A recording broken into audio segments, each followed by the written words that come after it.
Is it happening?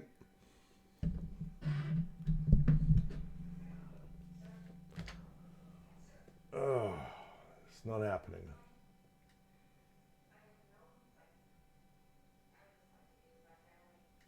Okay.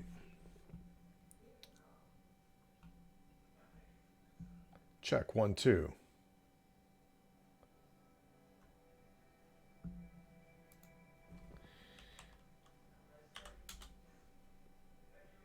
Can you guys see anything?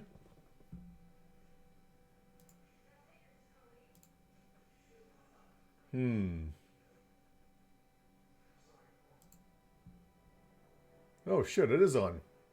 Okay.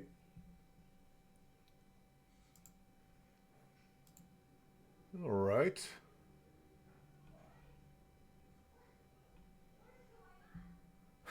Okay. I had to go to the channel itself. Check 1, 2. Mic check 1, 2. All right, that is working. Okay. Yeah, I should do more of these. I can't help myself, Asgar. What's up, Asgar? Long time no see.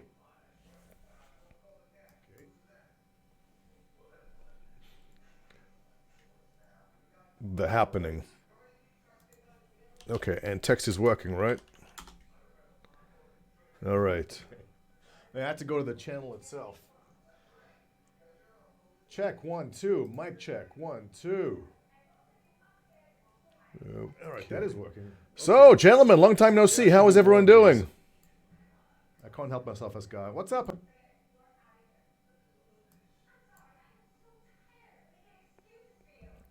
What's new, guys?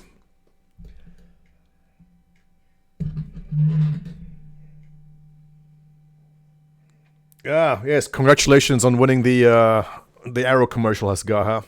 Huh? Can I congratulate you early or not? Actually, I had a couple. There was another guy in the org who actually asked me to do a voiceover for the commercial for his contribution, but I said nah. What's up, Scape? How you doing?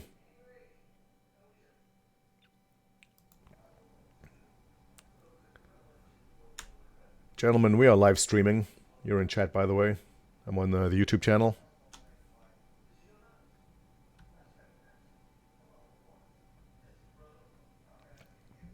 What's the topic of conversation today? Does Kellex suck? That seems like a good conversation point. That's anti-Semitic. Yeah, we're trying to keep religion out of it for now. We'll get to that later. Well, I know, I was joking. So what's the argument for me sucking? Nothing yet.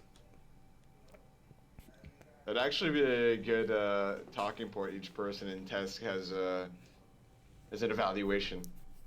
Yeah, I thought we'd discuss recent events with the Forbes article.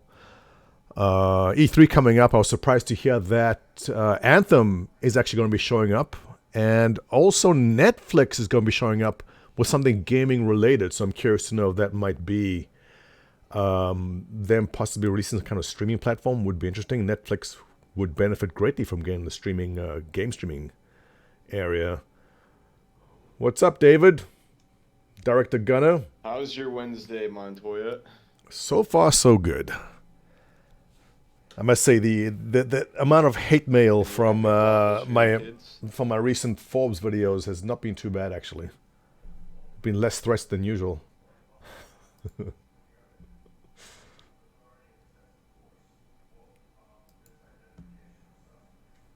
Destiny 2 is awesome. That's my talking point. You know what, Josiah? I actually enjoyed Destiny 2 a lot. I played quite a bit of it. There's a bunch of people in test who play regularly, and we did one of the dungeon. What's it called in Destiny? It's not a dungeon. It's slipping my mind right now. What's it called?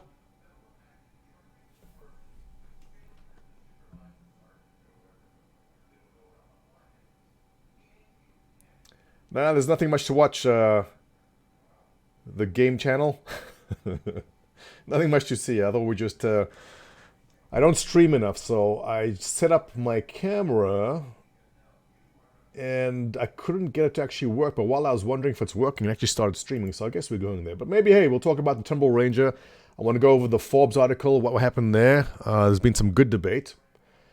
And onto any kind of current gaming news you guys may have. So, Firebrand, how you doing? Yeah, Jano D, the death threats. You know what? I'm always so surprised, and I've seen the other guys mention this. Who was it? Jeremy from the Quartering was mentioning every time he badmouths and talks badly about Star Citizen, he gets threats. And I go, that's weird. Because from the people I know in the community, I don't see many people in the Star Citizen community actually going that far to threaten people who disagree with them. But I don't doubt that out of a community of 800 or a million people, there's going to be a bunch of crazy ones. It's just statistically possible. Robert Ra, how you doing? But I don't speak about this much in the videos I make because I don't think it's relevant. I know it's par for the norm that people will disagree with you and some people just turn to threats. So in my last video, especially the Forbes one, I did 2 of them on the Forbes article. Boy, were the threats good. Some people get really upset that you are supporting a game, but in a way, they're also kind of assuming that they're doing everyone a service. They think that CIG is in some sort of scam, and if you support it, you must be part of that scam too. So they see themselves as kind of white knighting for the gaming community and trying to prevent them from being fleeced. So anyway, I kind of explain that. So as wrong as they are, in their minds, they think they're doing the right thing. But the way I try not to worry too much about it is, and I drove back from going to CitizenCon, both the 2016 and the 2018 CitizenCons, where at CitizenCon you had your name tag and your handles on your tag, and the amount of people. I take a lot of heat in Star Citizen also because I run the largest community. You naturally attract a lot of hate towards you, even if it's for no reason at all. People just like to hate on you. And there's been times I've been in the game in Star Citizen and people will say, oh, F you, Montoya, F you, you effing idiot, never ever see you, man, I'm going to punch you in the face. And I recognize some of the names. And so at CitizenCon, the 2018 CitizenCon, I was manning the booth and people came by and I'm greeting people, saying hello to them, and I recognize a couple that bad-mouthed me in the past. And they're exactly what you think they would look like, all right? That's like a guy that's about 120 pounds, trying to grow a mustache, greasy long hair, hasn't seen daylight in about 3 years, and that's the person giving you the threats. And you realize, you know what? They don't actually mean that they're going to physically assault you when they meet you, but they're mouthing off online because it just, it makes them feel better about themselves. And so yeah, I shook their hands and I go, I recall you said some shit about me. And the guy goes, yeah, I know, and didn't apologize, but it gives you some insight into the kind of people that do those kind of things. So I don't take it too seriously, but obviously I can't say that the Star Citizen haters, when they get threats, that it's purely innocent. But you always got to be considerate about that there might be a crazy person here and there. So, who is in chat that is watching that is in agreement with the Forbes article? Anyone? Anyone arguing from the other side?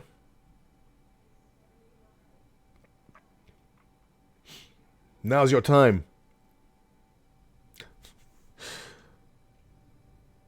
Speak now or forever hold your peace.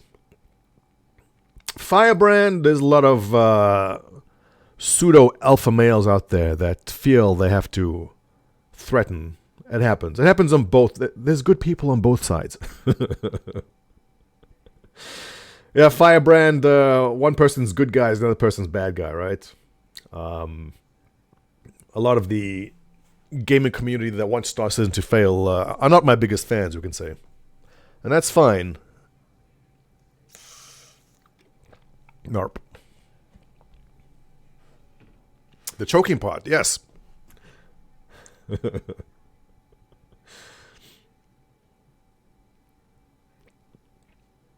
F. Forbes and the IGN bitch writer. Was the writer from I guess no, the writer was he did write articles for IGN, that is correct. But Ekati, one thing to consider about the writer is that they're also very much, I don't say they're in bed with big pharma. They're not in bed with big pharma. They're not in bed with big publishers. But publishers like EA and Activision, we can guess, are not the biggest fans of what Star Citizen and CIG are doing. If every developer wanted to make a game could simply crowdfund and do what Star Citizen is doing, those big publishers will be out of business. So EA and Activision are obviously extremely concerned by what they see happening here. EA and Activision also want to have a very good relationship with Forbes and vice versa, because when a writer from Forbes goes to EA and goes, hey, can I get a quote about this or that? Can I fillet you in certain ways to get inside information? That's the relationship they want. So I'm not saying that Forbes is in bed and all these IGN and all these other publications are in bed with EA and Activision, but it's very much in their interest to have a very good relationship with EA and Activision. And if EA and Activision don't like what CIG is doing, it kind of lines up, If they say, hey, look at me shitting all over CIG, don't you like that? And the person in EA can say, yeah, I like it very much. It kind of maybe solidifies that relationship they have.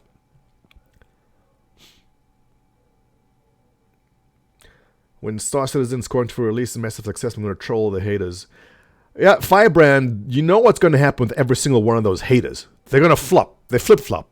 In fact, every single one. Okay, there's 3 categories of haters I like to categorize them. There's simply the haters. That's the Uncle Derek Smarts of them. They just hate whatever it is. Then there's the flip-floppers. The flip-floppers are the guys, what's his name that did the Sunk Cost Galaxy series? Oh, Butcher? Is it Butcher or is that his Reddit name? He was the biggest Star Citizen fan. He was like Chris Roberts fan number 1. I mean, he had like all the signed copies of this. He had the helmet. Hugest fan of Star Citizen and Chris Roberts. And then he flopped. Failure to report, same story. Ex-test member, massive fan of CIG, Chris Roberts, everything, flopped. Every single one of those guys, when the game comes out, they'll flip back and go, I'm so happy that my criticism made a difference to Star Citizen. It's because of how I was hard on them that encouraged them to make the game and complete the game. So everyone thank me for being the guy that tightened the screws in CIG and forced them to make the game. That's all they're doing. Whereas myself, I'm consistent. I support the project from the beginning, and I continue to support it. The flip-floppers will simply flip-flop back and then take praise for the game being completed because they'll think it's all because of them. That's the world they live in. And then there's just I said there's 3 categories. Okay, there's the haters, the flip-floppers. What's the third one? Fence sitters, all right? Let's call them fence sitters because they like to take the middle ground. And they'll simply kind of swerve or lean towards whatever side is winning at the time. So for the longest time, until 2018, I would say, a lot of the fence sitters were leaning towards, this is bad, everything sucks. But I'm seeing a lot of it now. The fence sitters are saying, you know what? I downloaded the game, I went to free play, and it's actually not too bad.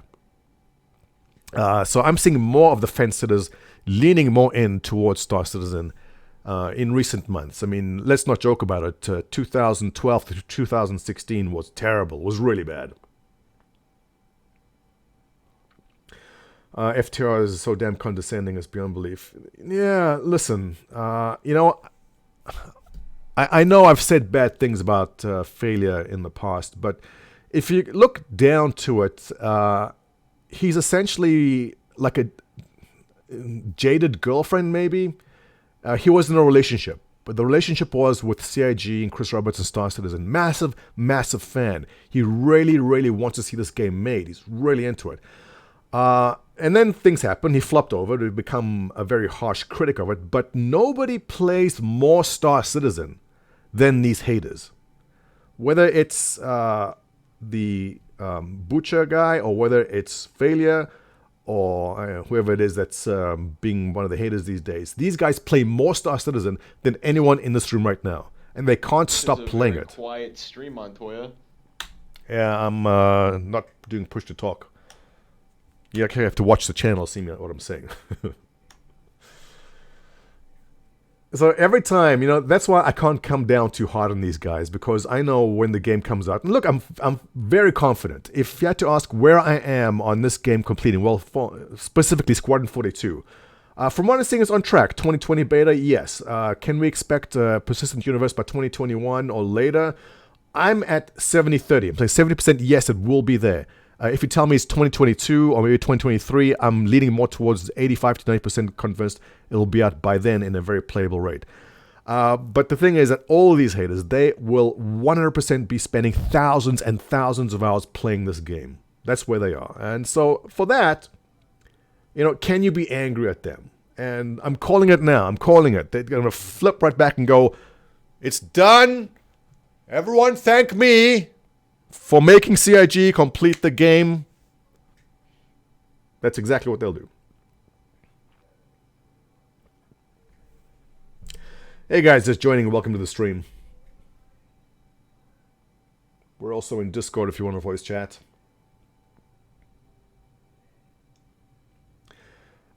Yes, Scape, listen. CIG and Star Citizen are definitely the underdogs. And it does really look, unless you follow very closely. So I'm going to just mute in Discord for a sec, guys.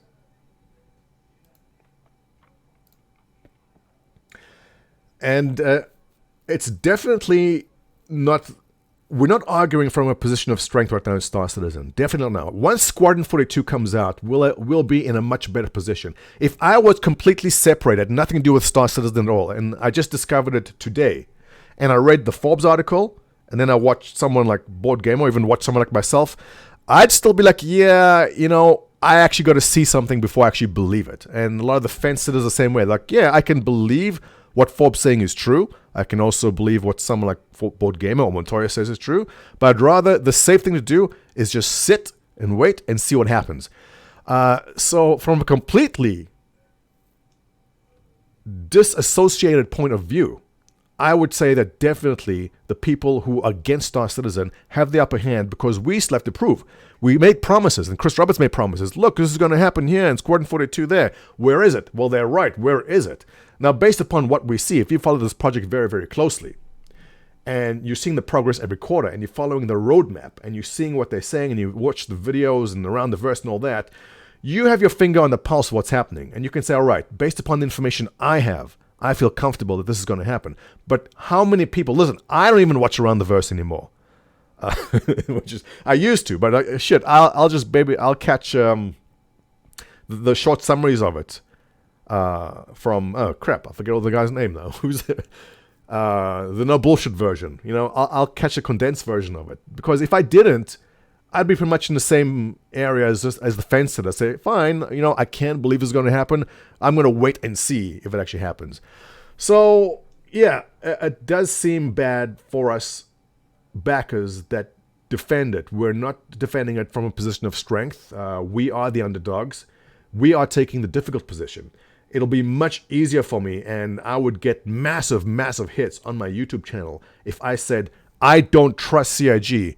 I think they're insane. I want to see it come out, and I'm stepping away from the project until it happens. I'd get applause from all over the place. But, hey, based upon what I've seen, and because I'm involved the way I am, and yes, sunk costs and everything, never mind sunk cost money, but time also, I'm comfortable with where we are right now. And I've made my decision based upon the best information out there. I cannot say the same for Forbes or IGN or anyone else who writes crap about Star Citizen. They see just the surface. Those of us involved in the community, we see a lot deeper than that, and we can make a much more informed decision. But again, that's difficult because not everyone has time to sit around, and watch Around the Verse and talk with the devs and attend CitizenCon, actually talk to people who make the game. Even speaking of going to CitizenCon in 2018 CitizenCon, I forget the guy's name. He was one of the devs, and one of my bigger concerns is, they've promised us the ability to have, 100, 200, maybe 1,000 people per server. And this is something which I'm very, very skeptical about. And I said, I'll believe it. Like server meshing, I'll believe it when I see it. And I managed to, this is after the whole event at CitizenCon, and I was outside talking to the one guy, and I wish I could remember his name. And he was involved with the server side of things.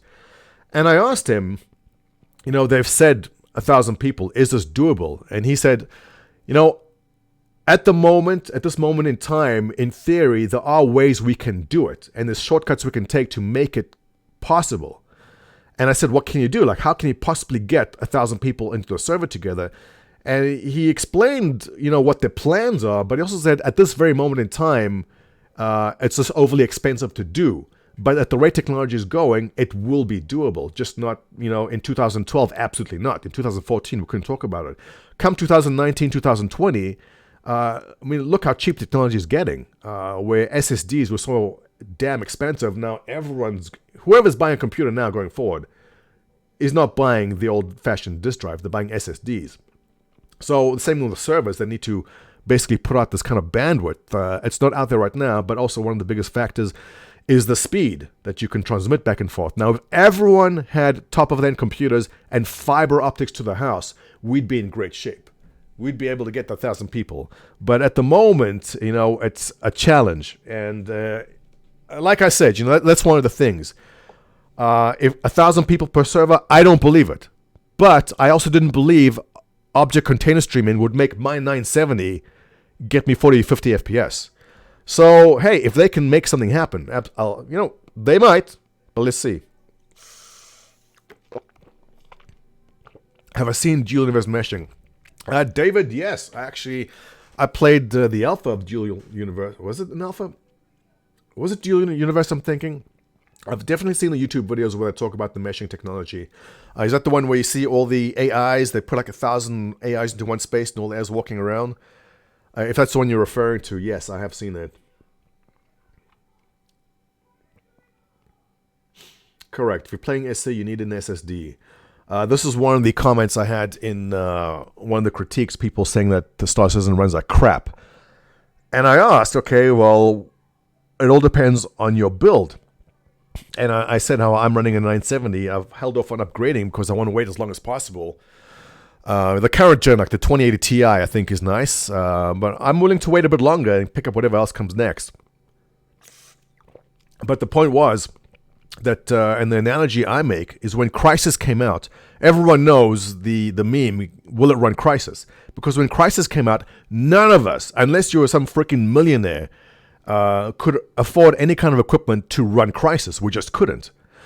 Star Citizen is the Crysis of this current generation.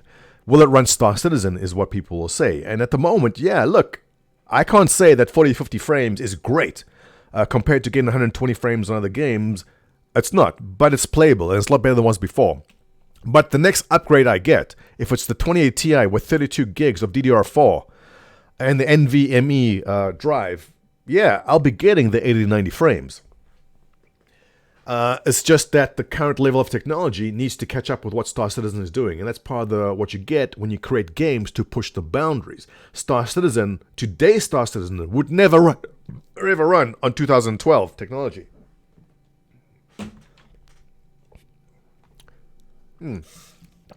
Speaking of, I was actually going to check out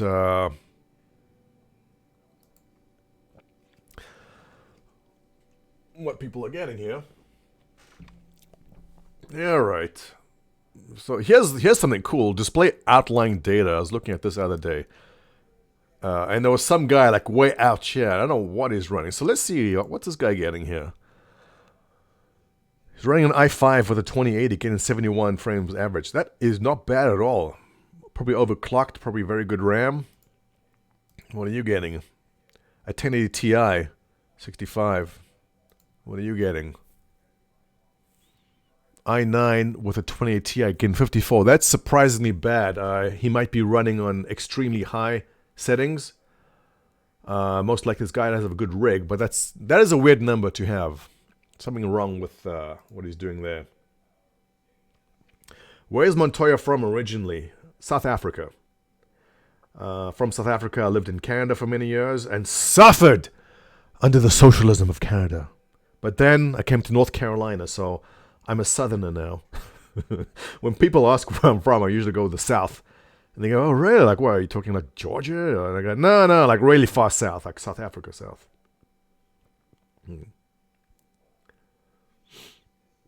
What's my heritage? Hungarian. My Austro-Hungarian background. But I did a DNA test. I'm 100% Ashkenazi Jew. That explains the big nose, right? Bring it, guys. Bring the jokes in. Let's hear it. Yeah, so let's see who's suffering the most here with the worst setup possible. Okay, now this is weird. This guy's got a Threadripper and the same card I have, and he's getting 28 frames average. That is very, very strange. There's something wacky in this guy's build. Every South African I know is both friendly and badass. Yeah, you know what? South Africans are generally very friendly people, but at the same time, you grew up in an environment where you had to be prepared to shoot and kill any time. The reason we left South Africa was the violence. It just never stopped. It gets progressively worse all the time. Everyone carried, like going out with your friends on a Saturday night, everyone's packing guns. Every club and bar you go to in South Africa has a coat check and a gun check. You literally have to go hang up a gun, and then you pull out your bullet. You get to keep the magazine, but you hand in your gun, they give you a tag, and then in the night you get your gun back.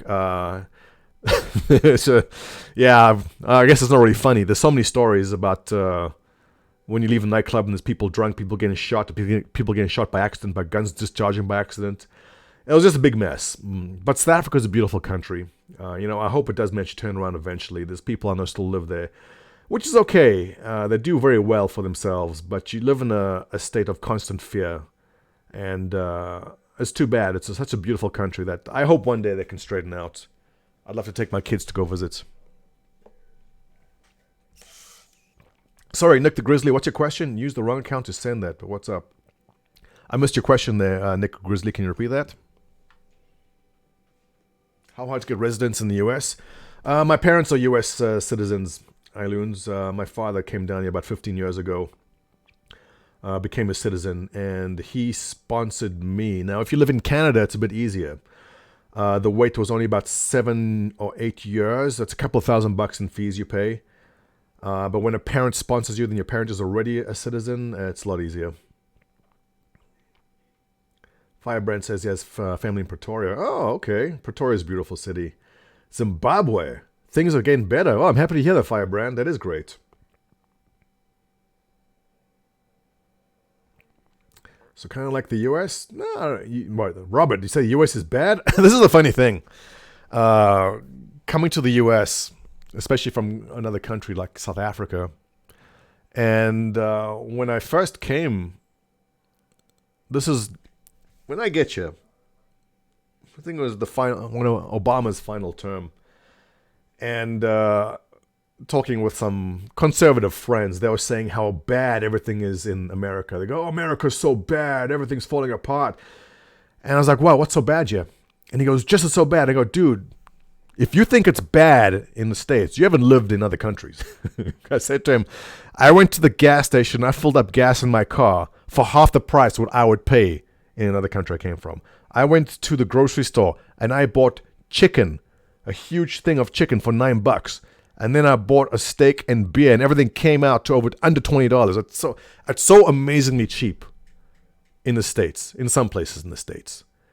To hear people complain that the States sucks, like, wow, man, they needed to leave the States and go somewhere else for a little bit, go to any country in Africa, then come back to the States and tell me how it sucks here. The States is amazing. Look, not to say the States doesn't, there's problems here, but nothing compared to what you get in other countries. Badagu left South Africa for Germany. Wie geht's? So, hang on, Badagu, how does your Afrikaans translate in German? That's interesting. Hey guys, if you're just joining, welcome to the stream. If you have any questions about Star Citizen, and particularly anything about the Forbes article you'd like to discuss, we can do that. Also, I want to take a look at the Ranger motorcycle here. Any other topics you want to talk about? Fox178, how you doing?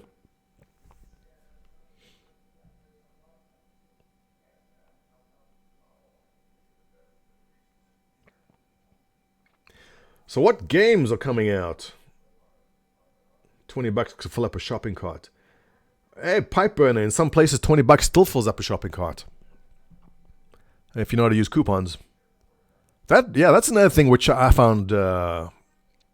There's no coupons in South Africa. I've never seen coupons before until I got to really the States. And it made no sense to me that you walk in with a coupon and they give you stuff for cheaper. Care to pitch Test Squadron? Loons asked. No, I don't care to pitch Test Squadron. If you have to ask about Test Squadron, then we don't want you. But to be fair, Test Squadron is essentially we started off as a small organization. Actually, we didn't even start off as a small organization. We started off as me and Sung, which is my co-founder. He's currently in Korea. And we said, hey, let's just get a bunch of guys together to play this game Star Citizen. So we had like 5, 10 people, and 10 people became 20. And what we did right early on is that we started hitting propaganda. I started making videos. I wasn't a YouTuber. I don't consider myself a YouTuber. I don't really care much for. I'm terrible at social media. I'm off Facebook. I don't use Twitter hardly. I think the only thing I do is make these videos. I'm not a big fan of social media. And I started making some videos because, hey, let's promote this organization through YouTube. And we were one of the first organizations in Star Citizen to start doing that. And we grew pretty quickly. We became 200, 300, became 500, became 1,000. And before we know it, here we are, 18,000. So it's been a fun journey, kind of not really by accident, but we weren't planning it. We had no intention of being where we are right now. We just kind of turned into it. And I've had to learn the ropes as we went about both creating content on YouTube and running a gaming org. I don't consider myself a hardcore gamer. I consider myself extremely casual. I'm a fucking casual. So that was quite the experience learning about the gaming industry in that way. Test Squadron is a bunch of degenerates run by a megalomaniac. That's why I joined. Absolute. Yeah, look, when it comes to self-deprecating humor, we have it. It's a feature. It's a feature of being in test. We don't take ourselves too seriously, and at the same time, we are kind of serious. So it's that both two sides of a coin, right? Test Discord, best Discord. Yeah, at the time, Too Old for Gaming, how you doing? We were one of the first organizations actually to get onto Discord. At the time, Discord was brand new, unproven. We weren't really sure about it. But what I liked about Discord was it was very lightweight and it could work in your browser. So I told Sung, I said, listen, we were in Mumble at the time. And I said, let's take a bit of a risk here. People hate change. People do not want to leave TeamSpeak to go to Mumble. We did that and it was terrible. Then people don't want to leave Mumble and go somewhere else because every time you do a move like that, you lose people. And we moved to Discord. And for a time, we were the largest group on Discord. We were so big, actually, that Discord devs came into our chat room and asked everyone to push down the talk key and everyone to talk at the same time because they wanted to monitor how the network reacted to lots of people being in the same room talking at the same time. So that was kind of fun, being involved in Discord that early. Sung actually keeps in touch with Discord devs still, which is cool. And I believe I just saw an article the other week that Discord has 250 million users, so amazing for them. And obviously they've done very well for themselves.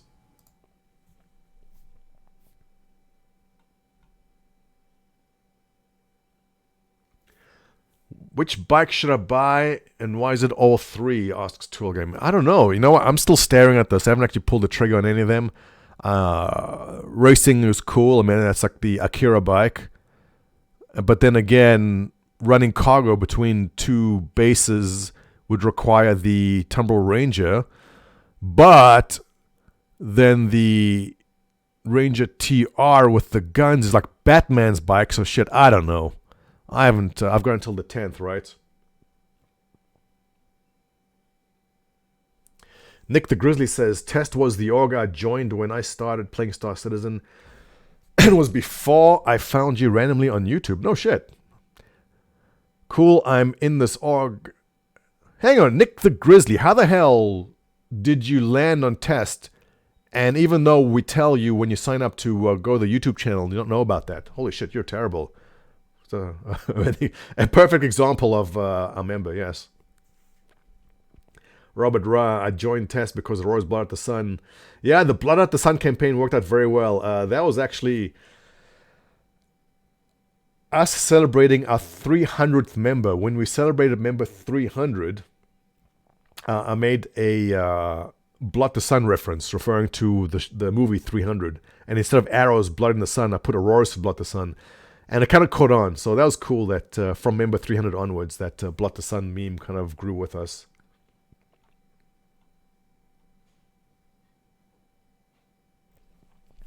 Fox178, greetings from Greece. Hello, Greece.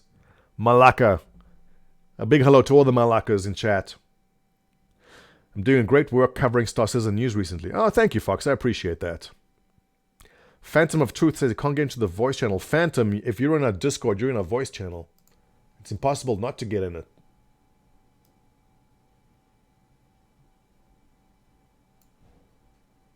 Maybe I should unmute. Speaking of Greek, Daredevil. Come in, Daredevil. Daredevil is one of our Malaccas. Daredevil actually runs a bakery in Athens. So if any of you in Athens drop by Daredevil, he's going to hook you up with some authentic Greek souvlaki.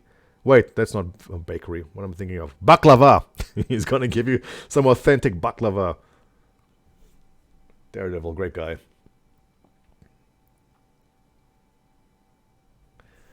J-No D, I'm worse than a filthy affiliate. I'm married to a filthy affiliate. Good God. Well, actually, no, maybe that's good, because you don't want your partner in the same org as you.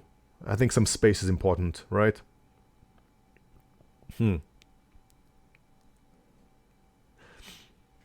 Commander Kratos, how you doing? Welcome to the stream.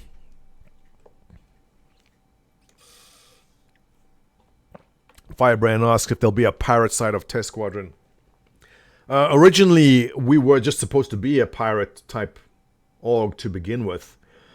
Not that I think that's all the game's going to be about. We don't want to slap a label on something because not everyone wants to be a pirate. But actually, we don't slap a label on anything. We don't have a specified path that the org is going to take. Simply because there's so many different things to do in the game.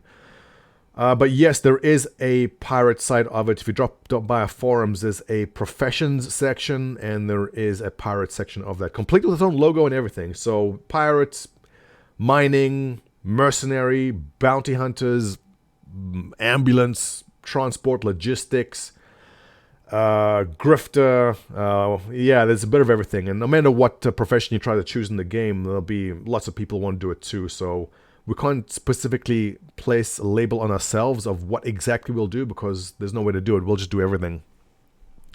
Retro Wrath asks, people say Star Citizen has nothing to do.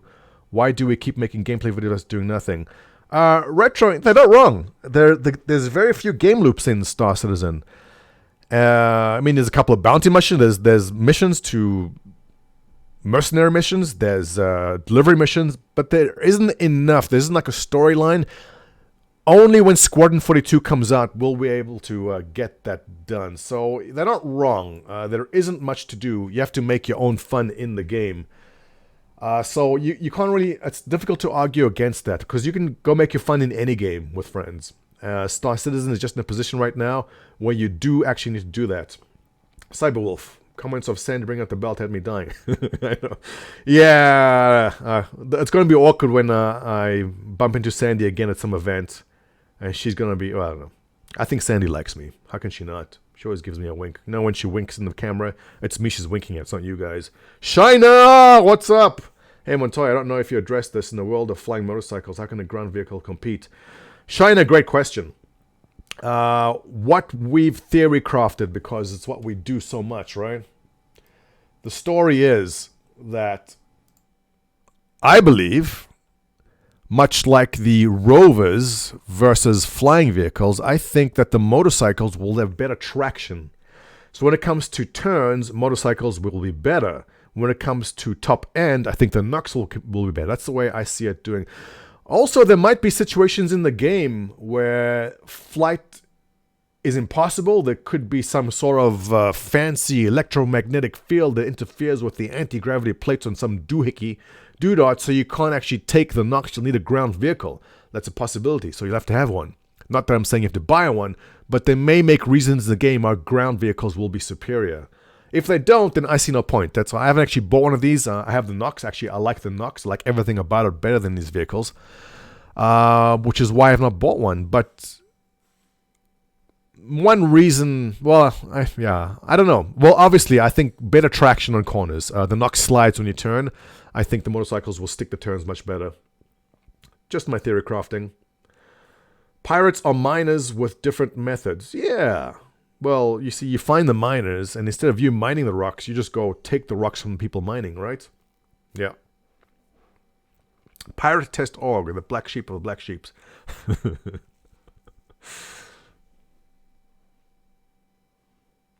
No Man's Sky started off with nothing to do. I don't know. No Man's... Mike McCarthy coming in with $2. KGB Thanatos. Oh, KGB Thanatos. Thank you. $2. I'm going to go buy myself a beer now.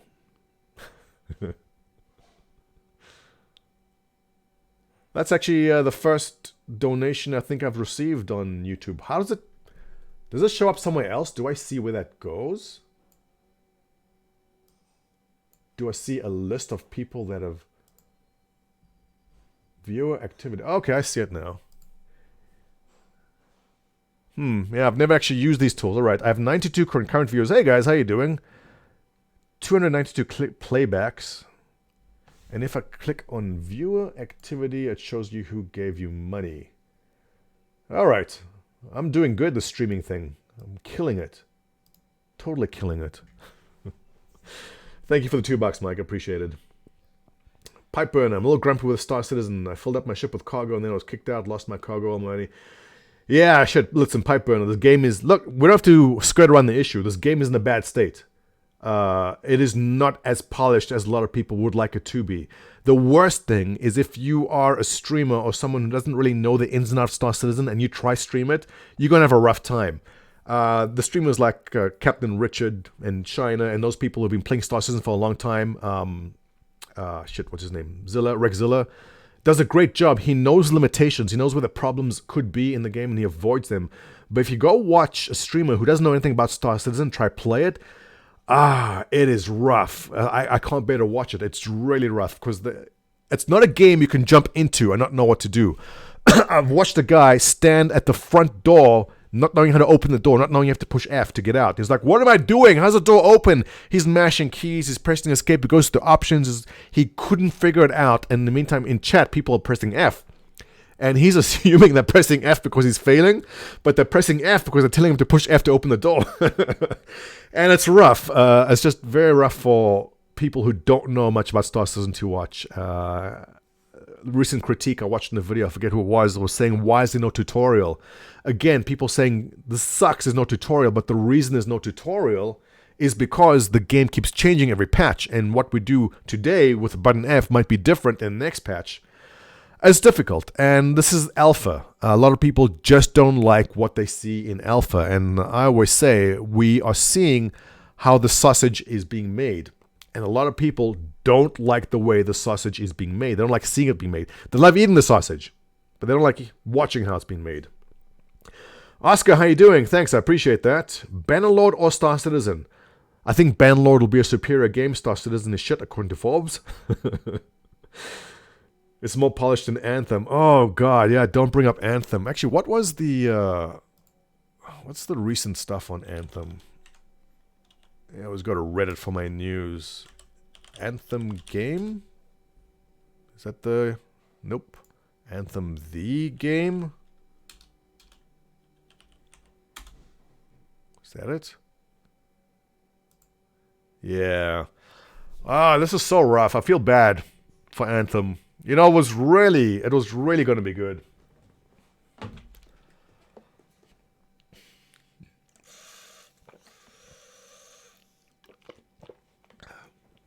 Anthem did so many things right as far as the game design. It was beautiful. And playing when they had the play sessions, like the 1 or 2 on there was a Saturday, you could play for a couple of hours.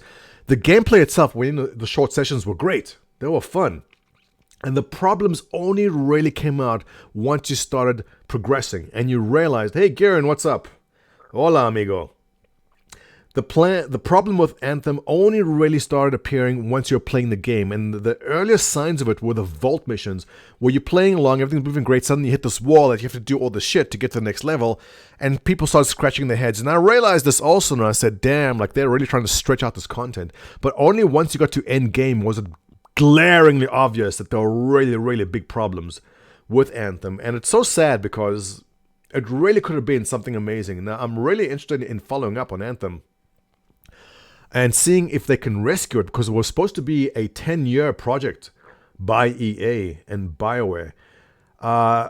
So I'm curious to see if they really do continue trying to make it happen, if they do put in the resources, because obviously they're not going to get anywhere close to the revenue they want from Anthem.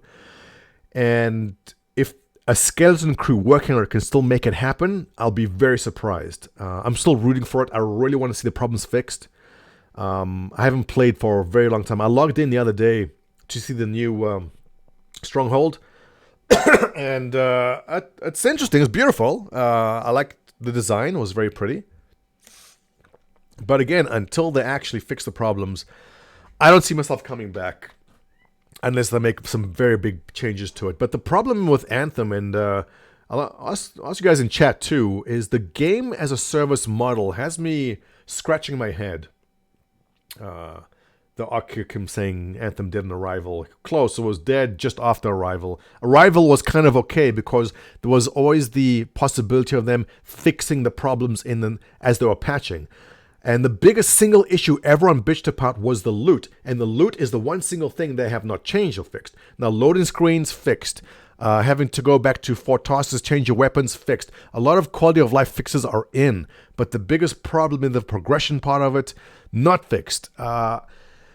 And like I said, well, this ties into what I was just saying about them being a problem with the game as a service. Now, I like the idea of a game as a service in that if you find a game you love, they'll continue developing it. Fallout 4, a game I really, really enjoyed and I played through several times. I was kind of sad when I ran out of things to do. So I downloaded the mods, I played through as joining different factions, and this playthrough I'm going to do with just a revolver, and this playthrough I'll do only with energy weapons. I stretched the game out, this is Fallout 4, as far as I could. I would have loved Fallout 4 to be a game as a service with more dungeons and more expansions coming to it. So when the idea of Anthem coming out as a game as a service, or Fallout 76 even, I like the idea, but in practice, the problem I found, and using Fallout 76 as an example, what I found is that I lose interest. And let me ask you guys in chat if you've experienced the same thing. Fallout 76 I enjoyed. It was buggy. They fixed the bugs. Now, Fallout 76 is in a good spot. If you go play the game now, and I haven't, and the reason I haven't gone back and played it is because I've lost the momentum. I've lost the emotional attachment I've had to my character in the game. I logged in the game like, oh, why am I here? What weapons do I have? I don't even remember. What armor does what? I don't remember. Why am I wearing this stuff? I don't remember. I've got like all the perks, like the bird bone perk, and I forget the perks even. And I logged in because there's new content in Fallout 76 now, but I've lost the momentum because I've lost my emotional attachment to my character in the game. And I was like, I don't know. Like, I'd love to keep on playing Fallout 76, but I can't bring myself to sit down and actually play the game because it's lost its momentum. So the game as a service lost me because the service part is coming down, but it's lost there. So I don't know if you guys have experienced the same thing. Jane O.D., yeah, I'm in North Carolina. That's the best Carolina. Everyone knows that South Carolina is the worst one, mostly because of their barbecue sauce, I believe, has mustard in it. You guys are sick. You don't put mustard on your steaks and meat. Everyone knows that. Biggest problem with Anthem, let me scroll up. You can't fix it was the character development and hub structure. Arkikim, correct. Player agency. The problem with Anthem that I found, no, it's not a huge problem, but one of my peeves with Anthem is that I want to make a character that does a certain thing. I want this guy to be a tank, or I want this guy to be a sniper, or I want this guy to excel in one certain aspect of the game. There was no way you could develop a character in that direction. I cannot choose, I want to develop my ranger to be able to do this thing really good. It's all just random. It's randomly generated. There's no player agency in selecting how you want your actual character to develop. Now, I lucked out that in my Ranger, what the hell is that weapon called? Is it a pulse blaster? What's the arm attachment that shoots the laser? I think it's called a pulse blaster. I can't remember. I lucked out that the very, very first legendary weapon I found was that exact weapon which I wanted, and it was plus a 250% damage bonus. If I never landed that, I would not have put the extra 100 hours into Anthem. I would have left Anthem a long time ago because that was the exact weapon I wanted, which kind of was bad because the very first legendary I got gave me the exact thing I wanted. I always assumed that further legendaries would also be that cool. It was the first and only legendary that gave me the shit I wanted. And it made the rest of the game kind of unbearable that I couldn't actually develop my characters in the direction I wanted to go with them. But hey, you know what? I'm still hopeful that one day they'll realize this and give us these options. I'm not holding my breath for Anthem. I would love them to fix Anthem up. I would love to jump back in and play with the guys. We had like 30 or 40 testies playing Anthem every single night. It was magical until you start hitting endgame and then you go, wow, this sucks. So I'm hopeful. I had a really good time in Anthem, and I'm really hoping BioWare does pull it off. I hate to see BioWare as a studio get shut down because of this and whatever they come out with. Dragon Age 4, is it? Yeah, they better pull something out the hat for that. Is it true that lobbyists are trying to make a ban on pay-to-win? Yeah, Piper, I saw that article. They can try past that. They're going to get a lot of blowback from the actual gaming industry itself. Lobbyists. Wouldn't it be cool if law-wise developers lost their copyright to their game when they choose to terminate their service for it? Shive, are you watching the stream? No. No, it's just random. Okay. I got to mute. I forgot I was unmuted. Okay. Okay, so lobbyists wanting to ban pay-to-win, right? EA is going to have their own, the gaming industry, the video gaming industry has their own lobbyists.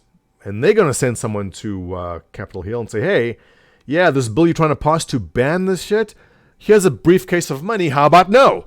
And so it works both ways. But, I mean, is it a bad thing at the end of the day? I don't know. I think that, well, obviously, I'm not a fan of loot boxes. I think they're bad, but at the same time, you got to look at the reality of it, and that is game development today is a lot more expensive than it used to be 10, 20 years ago. 10, 20 years ago, we were paying $60 a game or $50 a game. We're still paying the same price, but games are geometrically more complicated. They are massively more complicated than they were back then, and we're paying the same price. So that's why they're pushing this game as a crap, I'm losing my language skills. That's why they keep on pushing the loot boxes and DLCs and everything you can, because the games are so expensive to create. It's gone are the days where you simply release a game and you're making your money. Now, you release a game, maybe you'll make some money, but the real money is in what follows after that. So any DLCs, the loot boxes, the monetizations, the cosmetics, all of that, those revenue streams are critical for the gaming industry to keep on bringing in the revenues. So it's not a popular position to have. And it's not a position anyone's going to argue for. No one's going to say loot boxes are great. But you do have to realize that you cannot make a really great game cheap anymore like you used to. It's look no further than Star Citizen, what's costing to make what they're making right now. What did Red Dead Redemption cost? Some estimate was like 900 million. I don't know what the real numbers are, but there were some crazy high estimates as to what it could cost to make a game like Red Dead with 1,000 people employed on it.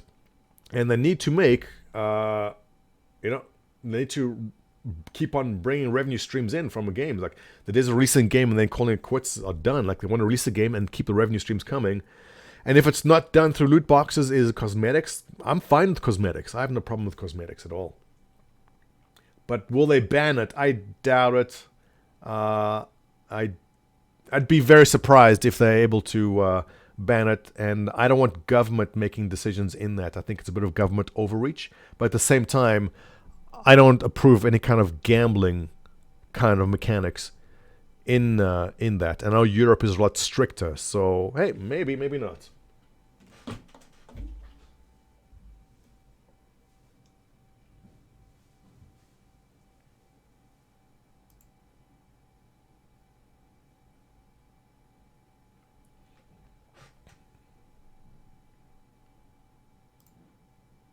Oh, so I was going to actually look what news is new here in Anthem.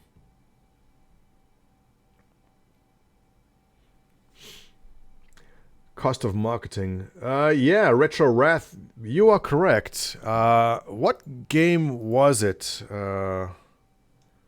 Most expensive video game.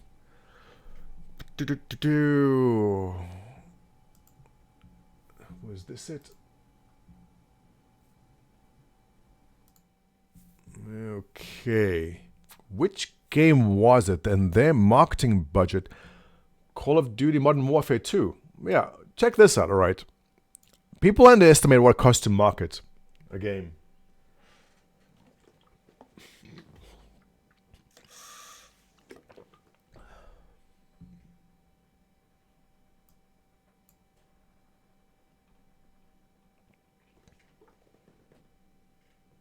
I lost my place. Where were we?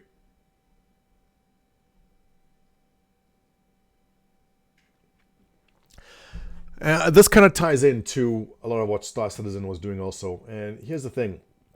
You can make the most amazing game ever made, but if you don't have the marketing budget, no one is going to hear about it. So, Call of Duty Modern Warfare 2, back in 2009, cost them $50 million to make, which is amazing. But keep in mind, it was an existing studio, reskin a previous game, toss in some new weapons, some new sounds, you're good to go. So as far as development cost, not bad at all, but check it out.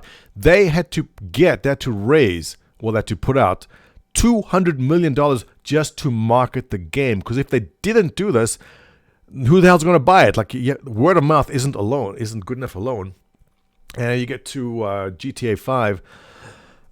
And this comes up a lot when you are arguing about Star Citizen. People go, well, GTA 5 only cost $137 million to make. Why is Star Citizen costing so much?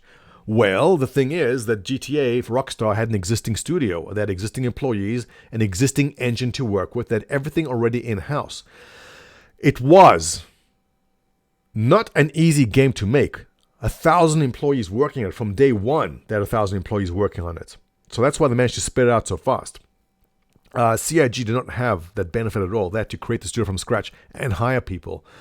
But what we're looking at here is the marketing costs are almost the same as cost to develop the game in marketing costs. Star Wars Old Republic doesn't show. Halo. Where are the really big ones? That's it. Yeah, so listen, marketing, very, very important. And a lot of people overlook that. Mike McCarthy, I still play Fallout 76. Content's pretty good. Yeah, Mike, I got to get back in there. Let me know when you get on. I got to make some time one of these weekends and just get in there. I want to see the new dungeon, the new content. I haven't done any of it yet. What's wrong with mustard on steaks? There's nothing wrong with mustard on steaks. You know what's unacceptable? Dijon mustard on a burger. Whoever does that, it's very bad.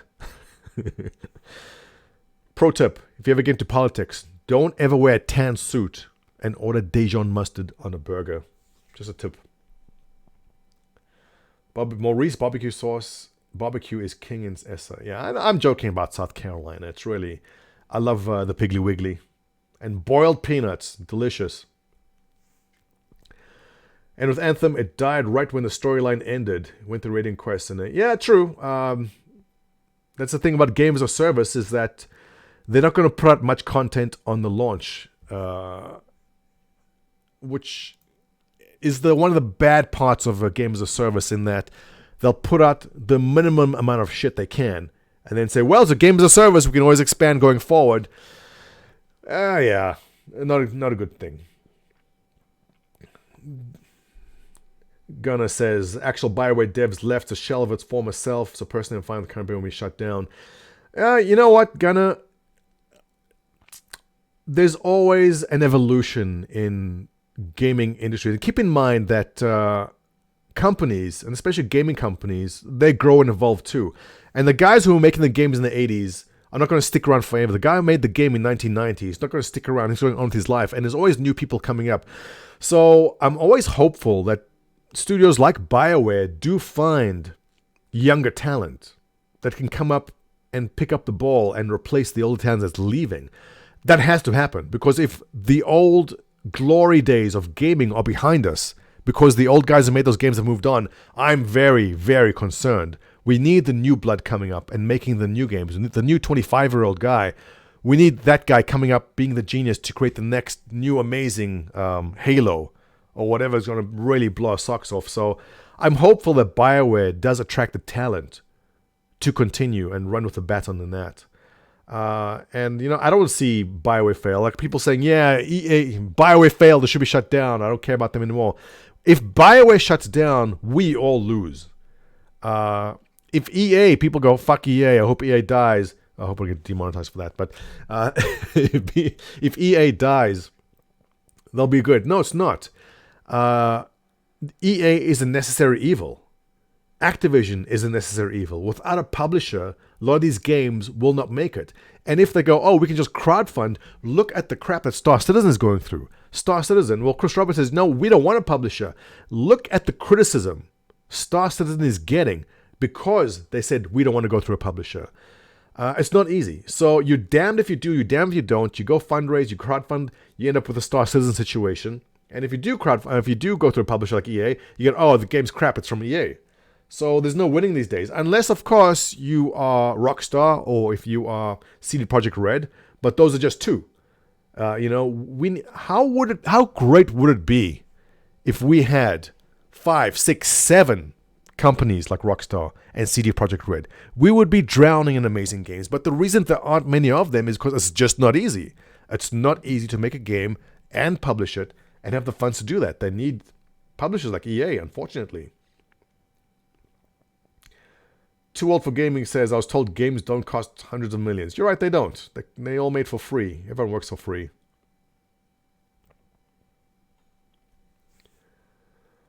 The number V should be a clue that... yeah, it's true. Anytime you see a game with a number at the end of it, you know they've made one before that, right? What? Oh... Speaking of a number, what's that game? Beyond Good and Evil 2. That looks good. Now, Beyond Good and Evil 1 apparently was a failure. But Beyond Good and Evil 2, from the short clips I've seen, they're just videos of it. It looks great. It looks amazing. I can't wait to see what they come up with. I really hope it's good.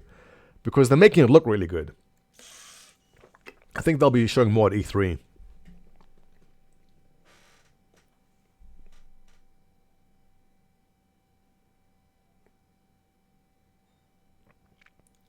Eggs and bacon on a burger is best. Yeah, I would agree with that. Any kind of protein on top of protein is good. I've yet to turn down protein on a protein product. CIG are making 2 games at the same time. Bionukes, excellent point. That CIG is essentially working on 2 different titles, but let's also consider that all the assets they're making for one are good for the other too. So, yeah, if they just had to focus on one thing, if all CIG did was focus on Squadron 42, that'd probably be a bit far ahead. We'd probably be in the alpha or beta of that right now, but not for much. The plan was always to have the persistent universe and the single storyline, which is great because there's a lot of people who don't want an MMO, they want a single player game, and I feel the single player game is a good way to transition them into the PU part. But yeah, I'm curious to know. I mean, they haven't really mentioned how many of the assets they split up, assets as in the employees, like who is working just in Squadron 42, who is working just in Persistent Universe, and how much crossover is there of the two. I suspect there's a lot. All the assets made for Squadron 42 are going to the PU. But I also feel some of the things that the PU needs are maybe being held back because of Squadron 42. So Squadron 42 is holding back the PU at the end of the day.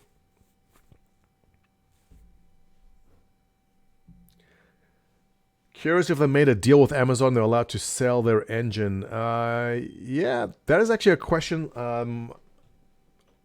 Because maybe you guys in chat can answer this. Question is, the version of Lumberyard that CIG is using, dubbed Star Engine, because a lot of the things they're developing for it doesn't come with Lumberyard, obviously. Can CIG lease out Star Engine to other developers? Let me know. I'm pretty sure this question's been asked before. It's relating to income streams. Can CIG lease out or sell or whatever they can do to use what the technology they've built for Star Engine for other games? So if EA comes along and goes, we want to make a Star Wars game, can we use the technology that Star Citizen, that CIG has made? Can they lease it out to them? Let me know if there's an answer on that. Zemi Jogos. Montoya, live on YouTube. Yeah, I pushed the wrong button by mistake. I was supposed to make a video. Turned out to be this. Hasgaha enjoys a fried egg on a burger. What? Hasgaha, the longer you spend watching this video, the less chance you have of making the deadline for the Arrow commercial. By the way, guys, Mr. Hasgaha in chat, he is the winner of the Arrow commercial, which has yet to be announced. But I'm calling it early. I joke, but I think it's really unfair. Hasgaha and his team win almost every single commercial competition they put out. Gunnar says, something I learned in the recent years, never trust a video game marketing like Anthem. They show lies. No! They showed no lies. What Anthem showed us was true. No, look, the promotional video for Anthem looked spectacular. I have no doubt that their rigs in the office were able to run it. No doubt 32 gigs of DDR4 on an SSD. They were probably getting it. But when it comes down to releasing a game that has to be playable on console, they had to dumb it down drastically. So what they showed as in-game, I believe, was really in-game, but maxed out everything running on a powerful, powerful rig.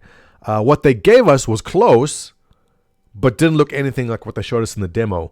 And I strongly believe that they dumbed it down a lot because consoles would not be able to run what they showed us.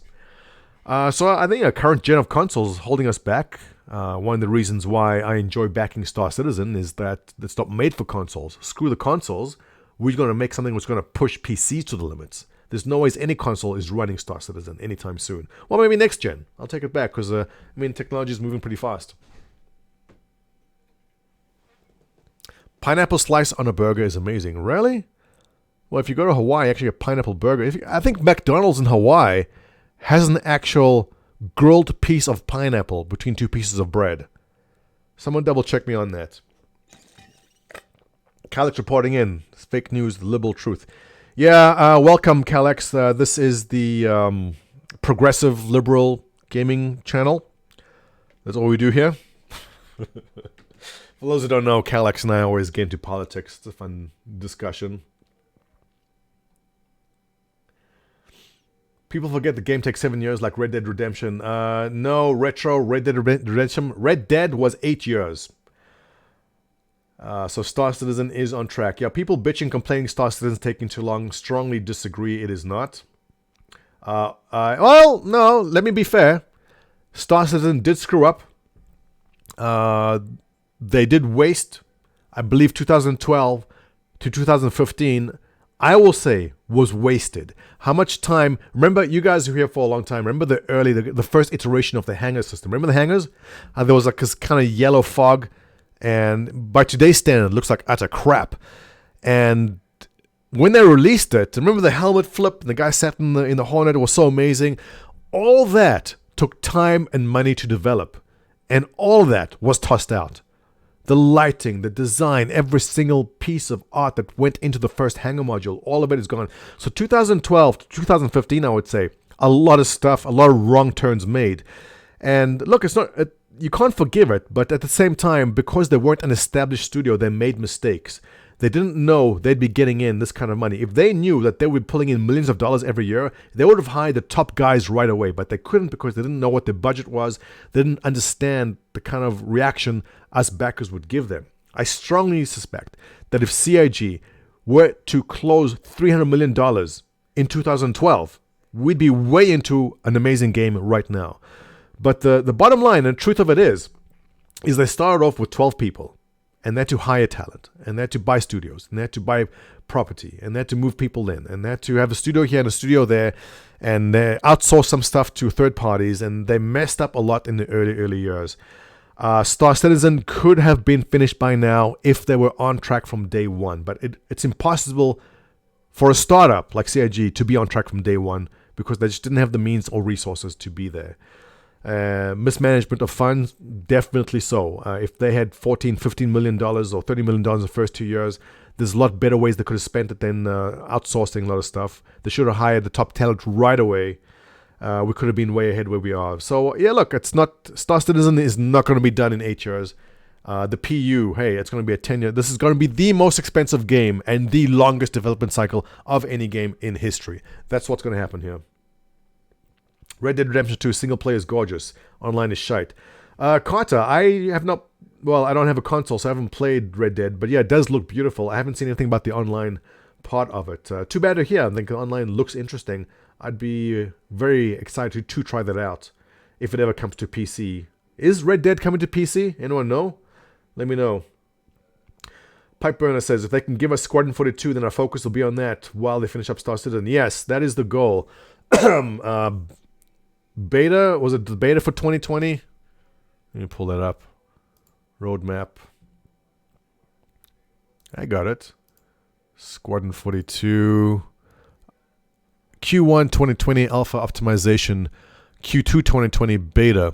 Alright, so this time... What year? Are we in 2019? Shit.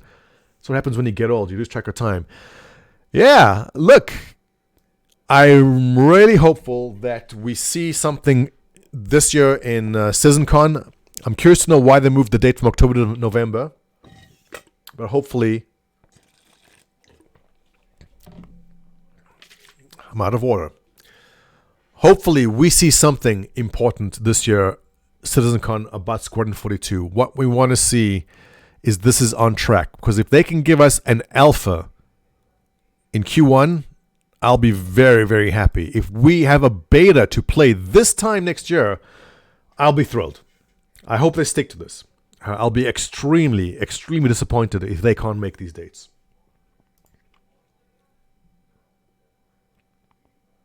And yes, so Pipe Burner, not only will it give us something to do, I'll play through Squadron 42 like 10 times.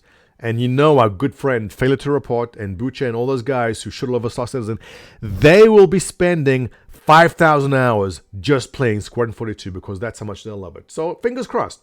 And we do sorely need something to do. And Squadron 42 will take a lot of the pressure off criticism from places like Forbes when they see, okay, here's the finished game. Here's the thing, though, guys. Something he never talks about.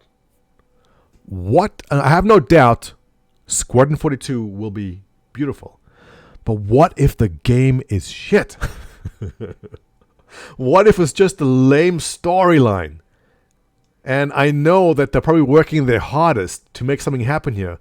But if a movie like Wing Commander can come out. Have you watched Wing Commander? Oh, it's good because it's cringy. But what if Squadron 42 is on cringe level with Wing Commander? Oh boy. Well, it'll be fun to play still.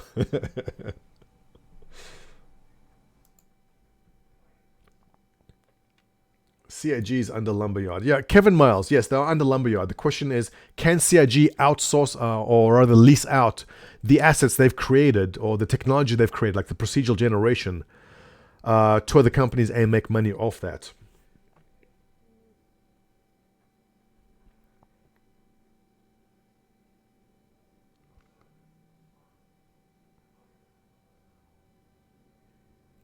If we can play Squadron 42 next year, we will all be, yeah. We've been in a long time to play something. I mean, the reason I don't play much Star Citizen at this point is there's not much to do. Like, when I'm in with a bunch of friends and we all flying a big ship together, yeah, that's fun. But I need engaging game loops. I need game loops that I go to bed at night and I wake up in the morning and I can't wait to get back in there because I want to know what happens next. I want to kill this guy. I want to get to the next level where I get a better gun. I want to be able to upgrade my ship to get that next better weapon. We don't have that in the game yet. So it's very much up to us to create the content. And look, not everyone's up for it. Some people want the game to play the way it should. So Squadron 42 will be it. One more year to go.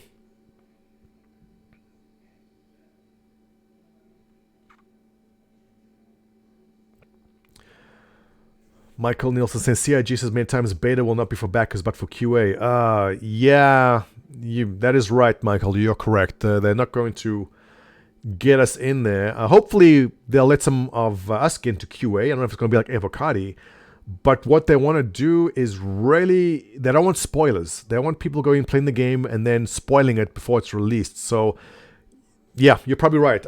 Maybe we won't see it until the actual release. But I'm hoping that maybe they will give a bunch of us some kind of early access. Rumors are that Red Dead will release for PC. Oh, I really hope it does. I really need some. There hasn't been a game that's really excited me for a long time. I thought Anthem would be the game to get me excited. That didn't work out too well. But if Red Dead comes to PC, I'll be so happy. I'll be basically, guys, I'm logging off for about 3 weeks. I'll be playing it nonstop to get out the way.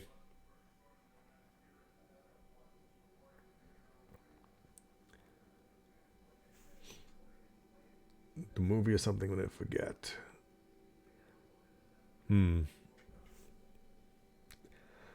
I thought Amazon Jno D. How do I pronounce that? Jnod? Jno D? How to pronounce that? I thought Amazon Lumberyard was getting what CIG makes. Probably. That is likely that Amazon does have some sort of agreement that whatever technology CIG does manage to make, that Lumberyard might be able to sell it on their behalf in some sort, but it's got to be some kind of profit sharing agreement. Or, thanks to the research and development that CIG does, maybe Amazon gives them a better rate on AWS, cheaper rates on bandwidth and servers. They must have some kind of deal. But whatever it is, the Amazon CIG marriage is probably the best thing that's ever happened to CIG ever. Because Amazon has exactly what they need as far as servers go. And CIG putting in millions of dollars to develop Lumberyard to the point where they can make this game is amazing for Lumberyard. So that was a good relationship, which we were all lucky to get. Squadron 42 better than Game of Thrones? Why is everyone bitching about Game of Thrones? And everywhere I go, I mean, this is the front page of Game of Thrones.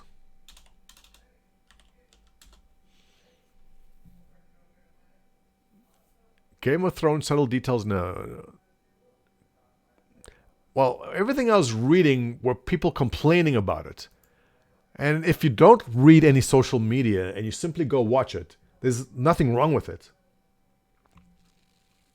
So I don't know why everyone's complaining about what happened in a recent episode.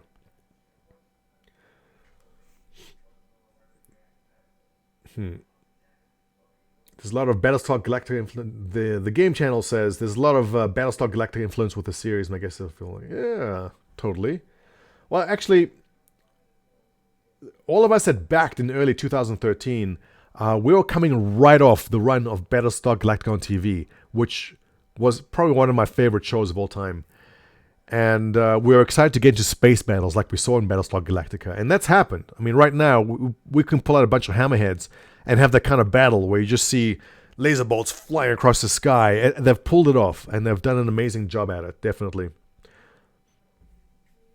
Rust Rabbit, see you in a year. Yeah, Rust Rabbit, catch you in a year. No, seriously, sticking around for a game like Star Citizen, if you're in here every single day, like the reason I'm here every day is because I run an organization in this game. And I've made friends with a lot of people, and we all sit here every single day, and we just hang out. But if you are not part of an org, or you don't have any friends that kind of follow Star Citizen, you will drive yourself crazy hanging around waiting for stuff to happen. By all means, take a year off and come back next year when we're a bit closer to Squadron 42. You'll save yourself a lot of hassle. Kevin Miles says, we met at CitizenCon. We did? Oh, Kevin, nice to meet you again. Was I pleasant to you? What did I smell like? Let me know. Michael saying that Avocado may need some NDA. Yeah, true, Michael. Listen, as far as QA goes, I mean, they have their own in-house QA that we know. But you're far better off using 1,000 more QA employees who work for free, being the Avocado. So strict NDAs on that. But the risk is it'll leak, and every single patch we've come by, regardless of what NDAs there are, has always leaked. So they may want to weigh the odds there, that they might have Squadron 42 released to Avocado under NDA, knowing that it will leak ahead of time. They may have to take that risk. I don't know. But from what we've seen so far, that's very much under wraps. They might not want to. Kevin Mouse says, I'm the guy in the green flight suit. Okay. How you doing? Carter says, someone left Starbucks coffee on a table in the first movie. Yeah, I saw that, Carter. It didn't break my enjoyment of the scene. In fact, I had to go back after I saw the mention to watch the scene to see that it happened. Talking about Daenerys leaving a cup of coffee on the table. And it's really, for such a short time, I would never notice, nor does it change my enjoyment of that episode because there's a coffee cup in it. What would have been more interesting is if some character pulled out their iPhone and started tweeting something while the scene was filming. Then I'd say, okay, that's wrong. But a coffee cup on a table for like a second didn't make a change to my enjoyment of it. Poor Game of Thrones trying to please everyone in the world. Again, I got no problem with Game of Thrones. It's fine. Like, people are bitching about what happened in the last episode, what Daenerys did. No spoilers. And look, she was pissed. It's fine. I see no problem with it. People like to overreact. Expanse. Oh, shit. Is The Expanse out? When is the new season of The Expanse? Season 4? When? Sci-fi cancelled, yes. When is season 4 of The Expanse? No scheduled date yet. Release sometime in 2019. Alright. See that? Yeah, I gotta say this for The Expanse. Besides Battlestar Galactica, Stargate was... Okay, Star Trek, great. Stargate, I loved. It took me a while to get into Stargate, but Stargate was one of my favorite sci-fi shows ever. And the reason was, it just got better and better the later it got. And I was so sad when that was cancelled. But at the same time, they were kind of running out of ideas. So I'm kind of glad that Stargate did end, but sad because it was my go-to sci-fi show for so many years. I believe Stargate was the longest running sci-fi series ever. So Expanse, I really like, but I thought, okay, once they reach the end game or the end of the story in season 3, like, where will they possibly go? And then you get there, and then you see what happens. I'm not going to spoil this if you haven't watched The Expanse, but if you haven't watched it, in the final episode of Expanse, season 3, you just stand up and you go, effing bravo, bravo, and you'll get why I mentioned Stargate if you watch last episode in Expanse, because that just opened up into what I think will be an amazing ongoing series. I hope it continues forever. I'm not interested in a newsletter, no.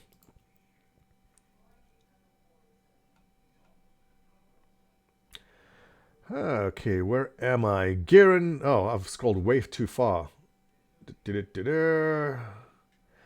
Yeah, Gunnar, go study. By the way, Gunnar is studying for his LSAT. Apparently he wants to be a lawyer. I'll catch you later. Thanks for dropping in. Art now asking, have you played Decent Free Space? Yes, I did.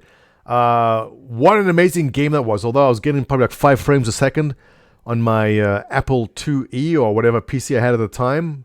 But yes, Free Space was a lot of fun. And I am aware that what's-his-name, who left CIG, is developing the newer one, but I'll be honest with you, I can't say it's a game that interests me now. I'd probably try it out when it comes out, but I can't say I'm too interested in the current Decent Free Space they're making. The coffee cup made it more enjoyable? Absolutely, it did. Mike asking, was it worth it to melt an Origin 325 for two tumbler ranges? No, that was a stupid thing to do. Now own it. Yeah, listen, if you've got other ships and you don't need the 325, then why not? Game of Thrones was rushed last season, and this one they went out. Yeah, Cyberwolf, it's always difficult when it's a good series. Like, how do you end it? How do you finish a series that people love so much? The worst example I can think of was, what was it show with? They were trapped on the island. Everyone's trapped on the island and the smoke monster. What was it? It was a horrible, horrible ending. What's it called? Chat, help me out here.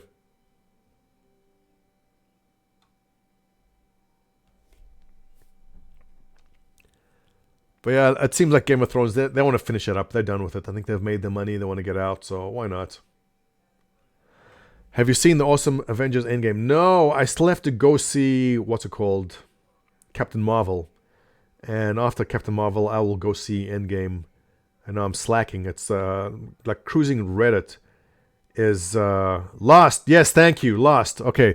Lost is a perfect example. Lost was a show that I really, really enjoy. It's like, oh, what's going to happen? Where's the island? Why is the island moving? They're on the island. They're off the island. What's going to happen next?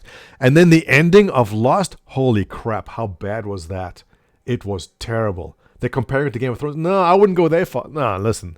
I think Game of Thrones is fine. I've got no problem with the last couple episodes. I think we all know what's going to happen going forward. But I'm kind of glad they kind of bring Game of Thrones to an end. They got to stop eventually, right? Yeah. The ending of Lost was damn straight. That was terrible. Terrible. It was so sad, though. I mean, they could have gone so many different ways with Lost. I don't know if the writers just... This is what happened in Lost. The writers gave up. They're like, what should we do? It's the final season. I don't know. Oh, I know. How about we're all in purgatory? It's all been kind of because we're all dead and this is perjury or some shit. That was a lot of crap. Really, really bad. The Grifter saying, do you believe that CIG will make the deadline with everything intact by end of Q2? Of the Grifter, do you mean of next year? Look, so far, they've been meeting their deadlines. And, on the right screen here. Look, they've been on track. Q2, we're coming up now. Q1, this roadmap's all done. Actually, where's the better roadmap on Reddit? I forget this guy. Star Citizen. All right. Wife is going to pick up the boy. Road map. Oh, where is it here? Where are you? I saw the recent one. But the point I wanted to make was that they are hitting their goals. So until something happens where they're showing they are not making their goals, then we know, okay, that's not going to happen. Like, there's no reason to try to defend work which isn't happening. But as long as this roadmap is being met, I'm fine. Now, I've also said that as long as the money keeps coming in, it's fine. Actually, there's a YouTuber named The Games, and he made some comments that he didn't like that they need to bring in 30 million, and sometimes they don't bring in 30 millions. And I wanted to make a comment to him. Here we go, roadmap. All right. Beautiful. We'll get back to The Games comments in a sec. Actually, I'll pull up his YouTube channel. So, all good. All done. 3.6. Character customization version 2. Okay, I'm curious to see what that is, because the first one, this current version is kind of clunky. I wish they'd do what CCP did with EVE Online. Their character creation is, even though it is how old, like 6-7 years old at this point, is good, is great. I think EVE Online has one of the best character creations screens that I've seen from games I follow, at least.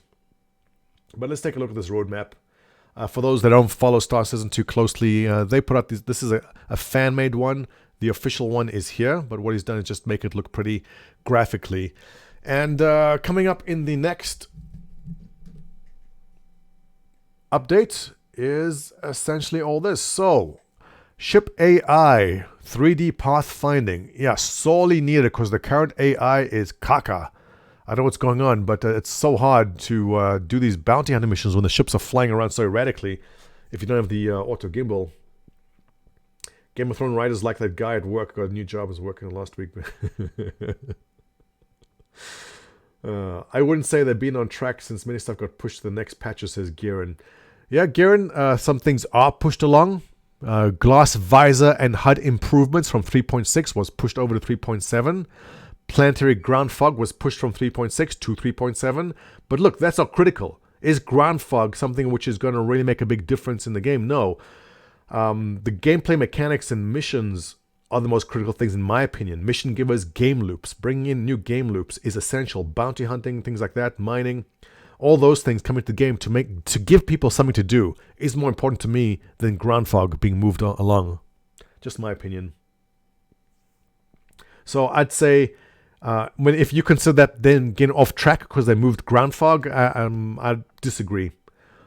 For me, something important like asynchronous disconnection refactor, whatever that is, distribution and ecosystem improvements, things which you can actually do in the game being moved is things which throw you off track. But you know what? They have their reasons. And if they can say, listen, ground fog, we had to move because it's simply slowing the game down too much to everything right now, so we're moving it till a later patch until we can improve some client to server shit, then absolutely, I understand. I currently can't play Star Citizen because my ship kills me. Commander L Rockstar says, yeah, I think there's one or two ships which are simply broken. Also, if you go land on the new moon Lyra, that you'll fall through the moon all the time. There's definitely some rough patches in Star Citizen. How about DCS Eagle Dynamics dev arrested for trying to smuggle out classified flight manuals? Really? I thought it was just some guy buying F-16 manuals because he was a fan of something, but he was smuggling them out. That's interesting news. Oh. Kevin says, I believe CIG will give sneak peeks in development and we'll still hope for backers. Yeah, no doubt. Look, they'll give us sneak peeks into Squadron 42. They'll show some gameplay, maybe some more missions. They got to keep you engaged because there's one thing they know very well from our community. And look back at 2016 and 17, how pissed the community was. I mean, a community can turn against the devs very, very quickly. Look at Anthem. How everyone went from, yay, Anthem is amazing to, oh my god, Anthem gave me cancer.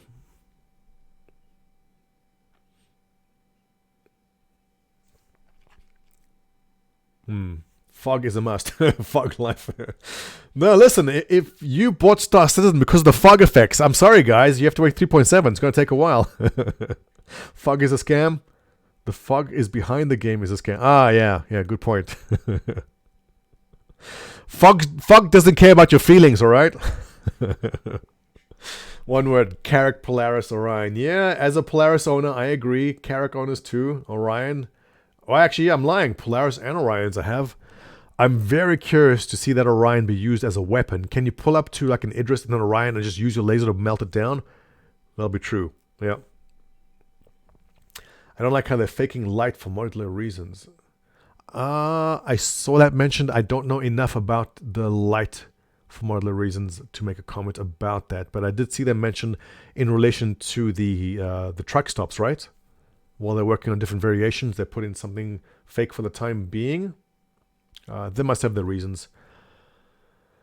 Do you believe they will hire again and crew for CitizenCon to monetize what they did, learn lessons from last year? The Dino Lope, are you referring to them trying to monetize the stream itself? I think they learned the lesson. I'm freaked out that you'd have to pay for the stream. But also, I mean, if they do try and monetize something like the live stream part of it, it takes one person to restream it, to buy it, and then restream it to everyone else on Twitch or YouTube or wherever. So, I mean, even if they do, there'll be plenty of places to see it. Game Channel saying Ground Fog will be great. Can't wait. I'm with Montoya when it comes to Fogverse game content. Anytime someone mentions fog, I just think about the fog in the Hangar version 1 where people were calling it yellow piss. You can't export non-classified manuals without license to Russia. Wait, those were classified manuals? The F-16 manuals are classified? I did not know that. Interesting. All right. Icaro has wife aggro. Get out there, Icaro. Thanks for dropping by. Good seeing you. Does the fog come with LTI? Yes, it does, but it costs $50 to buy the Warbond edition. Montoya, I think you're saying something Anthem will be great, something. Josiah, absolutely. I thought Anthem would be spectacular. In the initial little betas we played, Anthem was great. The problem with Anthem began when you started playing for more than an hour at a time. You missed the conversation earlier, Josiah. We actually spoke about it. And everything I saw about Anthem made it look like it'll be beautiful. But once you got into the game itself, once you got over hour 40, once you finished the storyline in Anthem, you're like, okay, I'm done the story. Let's go. Where's the game going now? You hit a brick wall. And the problem was, like I mentioned, no player agency. You couldn't make your character develop in a certain region. The drops were crap. The loading screens, fixed. Being able to go back to Fort Tarsus and change your weapon, fixed. A lot of quality of life fixes were in and have been fixed. But my one single issue, which is the loot, not fixed. And very disappointing. I really hope BioWare turns it around and does make it a great game, because it can be. But I'm skeptical they can do it, because the momentum's gone from Anthem. Players have left Anthem. I haven't played in a very long time. I jumped in the other day, like I said earlier, and it's horribly disappointing to see what's happened with it. And look, fingers crossed. I hope they can turn it around.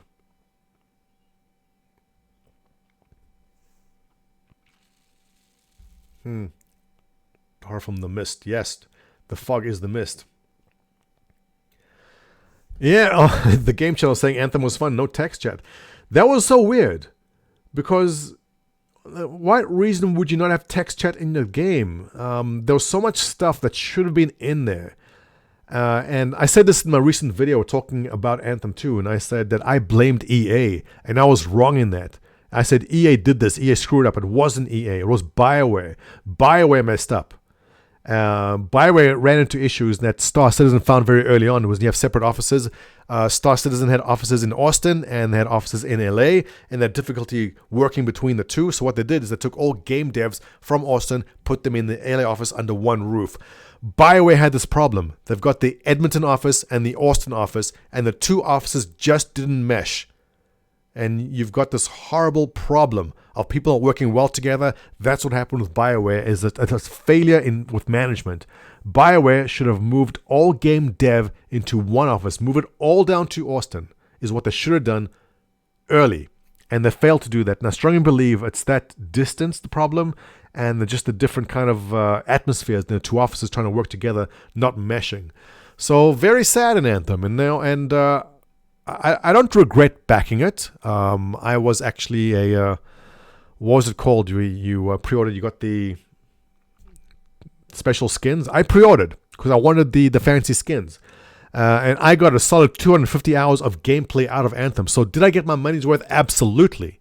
But I didn't buy Anthem to get 200 hours. I bought Anthem because I wanted to be a game I can continue playing over 6 months, a year, and onwards, game as a service. I didn't get that. That's why I'm pissed at Anthem. Because they didn't deliver what they said they would deliver. Amir saying, my friend, I see a Montoya stream instantly click on. Thanks, Amir. I appreciate that. Welcome. Josiah asking, Montoya, you'll play Borderlands 3. What do you think about Epic and Steam stuff?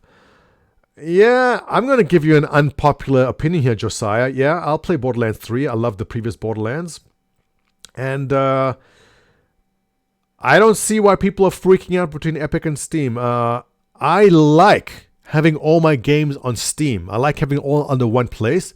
But because I already have Fortnite, I have the Steam launcher anyway. So it makes no difference to me. I mean, I don't keep on all these different launchers popping all over the place. I prefer to have one launcher that does it all. But listen, there's no getting around it. So if it's only coming out on Epic, then so be it. I'm not going to cry about it. I want to play the game. I'll use the stupid launcher. I mean, are the Chinese spying on me? Maybe. I hope they enjoyed my very weird taste in porn.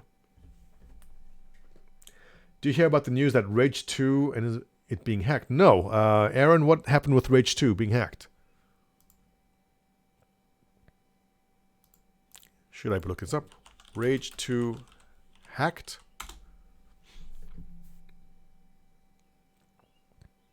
You talking about hacked cheats? What is the news? Rage 3 or Rage 2?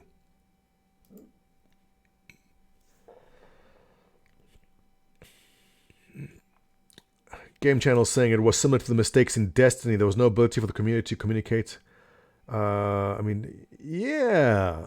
There was some reason they gave why there was no chat. There was some reason. I forget what the reason was. Apparently there's a reason for why there's no text chat. But there's got to be ways around it. I mean, maybe they're encouraging people just to use Discord. I don't know. Very difficult to find each other without Origin app. True. More wife aggro. Too old for gaming. Thanks for dropping in. Appreciate it. Regards to your wife. Nick saying Anthem causes cancer. Confirmed. Steam needs to adapt. No, look, Steam is doing everything fine as far as a business goes. I think Steam's killing it. Will competition help a bit? True, but look at the backlash that Epic is getting because they want to put out games there. So at the same time, I disagree with people shitting all over Epic. How many people play Fortnite? I don't have the number with me, but there's millions. There's billions of people, and everyone has a launcher. And so Epic, as a business, is doing absolutely everything correct. They're doing it correct. Borderlands, whatever they want, put on Epic. Like that's what they should be doing as a business. And if you respect capitalism, and if you like capitalism, then this kind of thing happens, and you have to appreciate it from their point of view. Does it suck having to use another launcher? Absolutely. But hey, as long as the game works right. Skyrim and Warframe, so far 2 games I got money's worth. Yeah, Skyrim. That was a funny story with Skyrim. I bought Skyrim for my wife originally. I wasn't interested in fantasy crap. I don't care about magic and all that shit. And I bought, hey baby, check out this new game with Skyrim. It's amazing. And she sat down and she played through the beginning. And when the spider drops down from the ceiling, and she's just like, nope, not playing this game. And she noped out of it because of the spider. She doesn't like spiders apparently. And I sat down when she moved away from the chair, and I kept on playing from that spot. I got to bed at 5 in the morning because I looked out the window and the birds were chirping and the sun was up. And I was like, holy crap. I was so enamored. I was so drawn into it that I just played from 12 o'clock right through to 5 without realizing what the time was.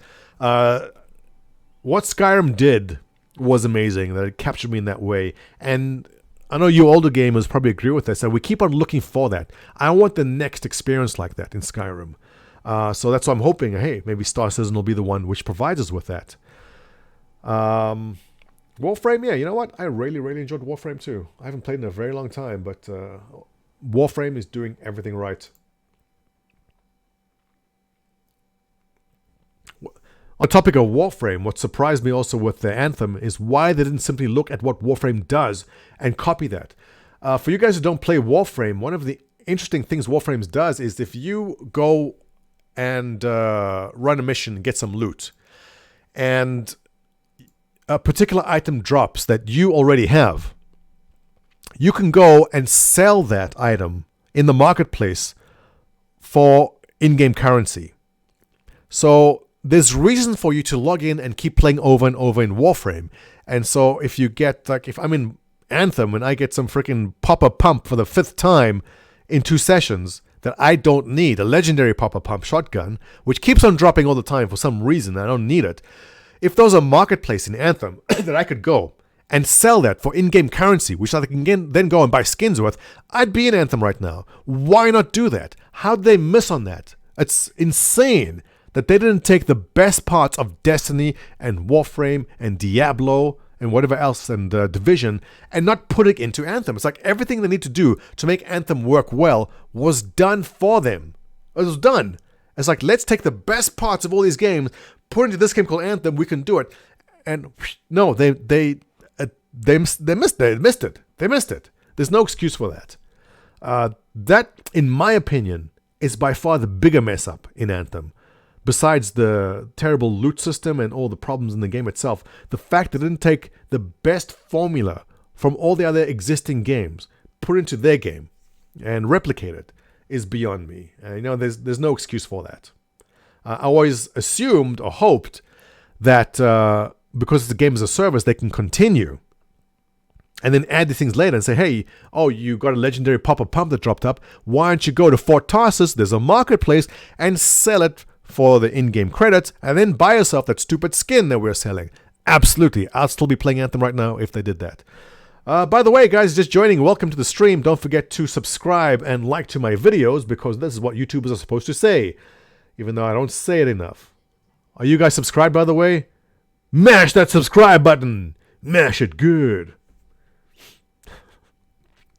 Narrator Gaming, hail glorious leader. Oh, thank you. I appreciate it. I appreciate all the brown nosing as possible. It's always good. Never understood the problem with having multiple launchers. You mean you have to double click this icon and switch it? Yeah, Pipe Burner, listen, people like, I mean, I have Steam up all the time. I don't want Epic Launcher up. I feel like it's intruding on my screen. Like it's invading my privacy by being there. But hey, I will use. I mean, I have Bethesda, I have Uplay, I have Epic now running. Like I swear, like everything's running, just launches all over the place. It's the future, right? Hoping Star Citizen comes out too. Waiting for more game loops. Absolutely. Star Citizen, I mean, there's game loops coming. Imagine once we have 2 or 3 more systems and more game loops, it's going to be really good. Contraband saying he likes Jim Sterling's take on the Epic Steam situation. I have not watched that one. Contraband, can you give us a summary on what Jim Sterling said? Moonshadow saying Lamau. Lamau yourself. Steam is taking twice the profit as Epic. Publishers are going to go to Epic. That's what I mean. You need to get competitive. Yeah, look. Competition's good. But still, Steam has a built-in, very dedicated base, right? I think Epic coming on board and giving some competition is good. But still, I mean, I like Steam. I've grown up with it. It's tough bringing a new launcher in. Epic needs better UI. Yeah, I've heard that, Josiah.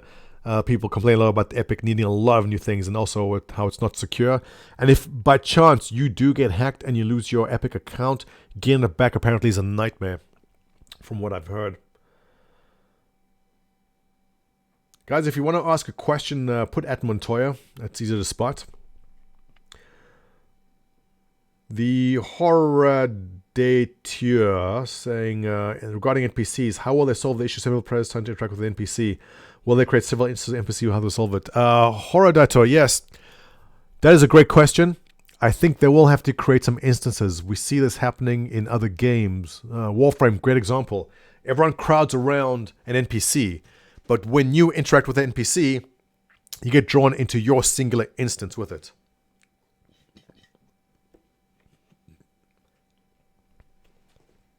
I'm going to refill some water, guys. I'll be right back. Do I have a way to put a be right back sign? No, I don't. Yeah. And I need a bit of a bio break.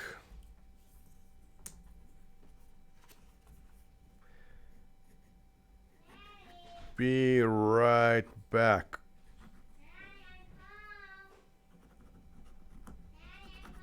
Welcome home. Here we go. The stupid pen doesn't work. What kind of stupid pen is this? Oh, I'm streaming. My wife asking who I'm talking to. Okay, here we go. BRB.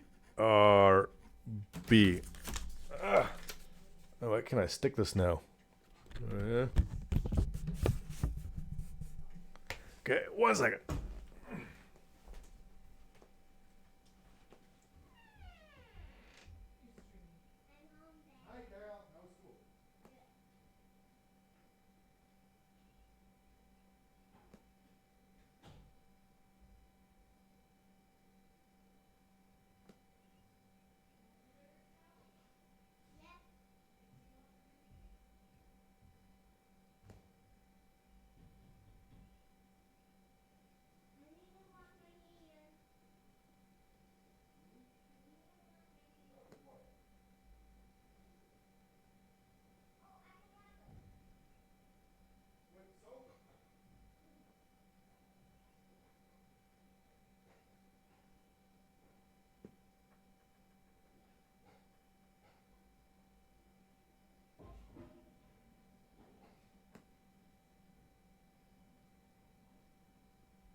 I am back.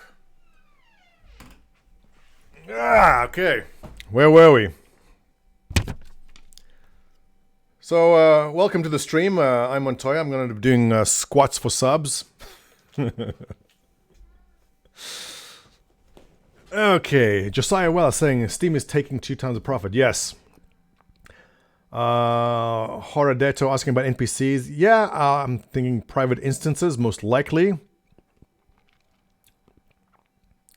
Amir is saying your video about the Forbes useless article was the best. Oh, thanks, man. But some of my favorite YouTubers I used to follow have sunk in the article, fake facts, and said, all right, Amir, you're touching on... here's the thing. What Forbes said was not fake. What Forbes used for their research was real. The police filings and the... I'm trying to pull up the article here. Where was it? I don't have it up in front of me. But let's put it this way. Okay. To say that CIG said there's got to be 100 star systems at launch, that's not fake. That's true. To say that CIG said there'll be a game in 2014, that's not fake. That is true. To say that Chris Roberts and Sandy and Aaron have not released their salaries, that is not fake, that is true. To say that, I'm trying to think what other claims they made, there's probably mismanagement of funds, possibly true, because we know that Squadron 42 was supposed to come out a long time ago, and they've no doubt put a lot of money into developing something which was supposed to come out a certain date. It has not, and they're still spending money on it. Definitely. So it's not that the Forbes article was fake. The Forbes article basically cherry-picked facts to make it seem that CIG is, and I can't say fraud because then it can get sued for libel. But they did the best they could to say, it's not fraud, but it's almost fraud. The difference being is that you can easily go back and pick out all the bad things and say, look how bad it is. But not once did they bother going to current employees. They go, Forbes spoke to 20 former employees, and they said working at CG is chaotic. All right? Let me pull up the video. Hang on. Let me go to my own channel. God, I'm so handsome. Hey, I'm streaming right now. Sweet. We'll watch that. Star Citizen backers unfazed. Was it this one? Yeah. Robert said, God. All right. Well, I should have had these comments ahead of time. But the had visited Peterson's home, San Diego. Okay, all this stuff. This isn't fake. This isn't in the police. Well, here's the thing. We haven't seen if this is in the police report. We couldn't read the police report. All I saw that the reports were filed. That's all we saw of it. So the question is, and here's the tricky part, and it's not that what Forbes printed was fake. It's the cherry picking by Forbes to make the project look as bad as possible. And if you really wanted to be neutral and research Star Citizen, Forbes is fine. Everything Forbes did is over there. Then there's the present and what's happening right now. And then the future. What the Forbes writer did not do is take a look at what's happening right now in Star Citizen and say, okay, they have this roadmap and they have funding. How is that going? Let me pull up this chart for you here. If you guys are still posting questions, give me a sec. I got this bookmarked. It's the funding chart. Crowdfunding development. Is that it? Here we go.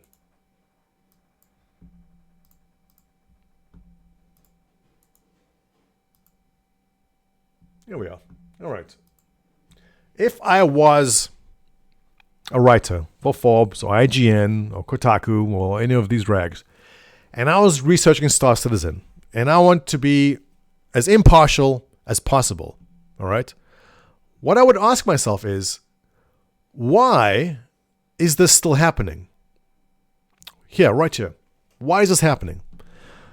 Why are people, after all the articles and negative press from all the big YouTube channels and all the publications, still funding the game? What is it that these people here know that I don't know?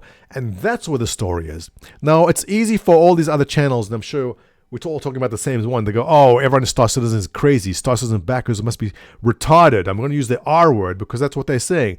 They must be insane. They must be very stupid. How can they possibly still back this game in light of everything I've shown you that the game is possibly a fraud? What is it they know? Well, what we know is there's a roadmap and they're following it. And we are comfortable with what we're seeing in the development of this roadmap. They're hitting the targets. What we know is also that they're meeting the targets and funding is continuing. Not only is funding continuing, but it's in continuing at a pace that we never imagined. I would never imagine this will still be going this strong over here. I thought for sure this would have flattened out a long time ago. But people are still coming to the game. They're saying, yes, I like what I'm seeing right now. I'm liking the game right now. I would like to back it. And just take a look at the most recent sale. What did they actually make on the last sale here? It's been a couple of days. How excited are people for these bikes, or aka LTI tokens? Let's see, 300. Let's call that 600. Let's call that 800 in total. 9. All right, I would say over the past week, would you say $1 million in sales from that concept bike? Now, is everyone buying this concept bike stupid? No. People buying this bike are comfortable where the project's at. They're putting the money towards it. So, we can't push aside what Forbes said. What Forbes said was real, was true. But what they did was paint it in as bad as light as possible and cherry-pick the facts. Were 20 employees at CIG upset about it? Absolutely. But why not go speak to 20 current employees? Why not look at the current roadmap? Why not? Because then you wouldn't get the narrative you wanted. The author wanted the narrative that this is very fraudulent looking, and the proof is he spoke to 20 people who worked there who said so. So that's cherry picking. And, that's the thing. You don't have to deny the article, but you have to ask, all right, I see it, and then. And the and then is, look, they're hitting the goals. The game looks beautiful right now. Yes, there's a lot missing from it, but every single quarter, they are hitting the goals of what's supposed to be made.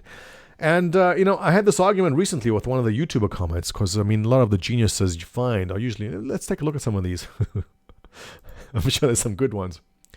I fully agree with the Forbes article. Okay. I'll remind myself to come back in year 12 to see if you're still white knighting his dumpster fire of game development called Star Citizen. He's not wrong. I'm white knighting hard. But is this a dumpster fire of game development? I would say yes. In 2012 through 2016, I would 100% agree that this was a dumpster fire of game development. The reason why I'm still around is because this is no longer a fact. This has changed. Game development now is very different. There's 537 employees kicking ass in game development. And I think I responded to that guy and I said to him, you know what? Some of us want something different. If all you want is a reskinned Call of Duty or a reskinned Battlefront or the next version of FIFA, by all means, keep going with the traditional model and, go fillet EA a bit more. Those of us backing Star Citizen want something a bit different. And if you guys are having this argument with people, this is the point to make. That we're backing a company here, a developer, that doesn't want a publisher. Now, they're not in a position like CD Projekt Red or Rockstar where they had a massive game a couple of years ago and they've got all the funds they want to make the next game. They're starting with zero. And the way they have to fund this is crowdfunding. And it worked. And now they have to deliver. And now people are seeing how the sausage is made. And people don't like seeing how the sausage is made. And they're losing their minds, like Forbes.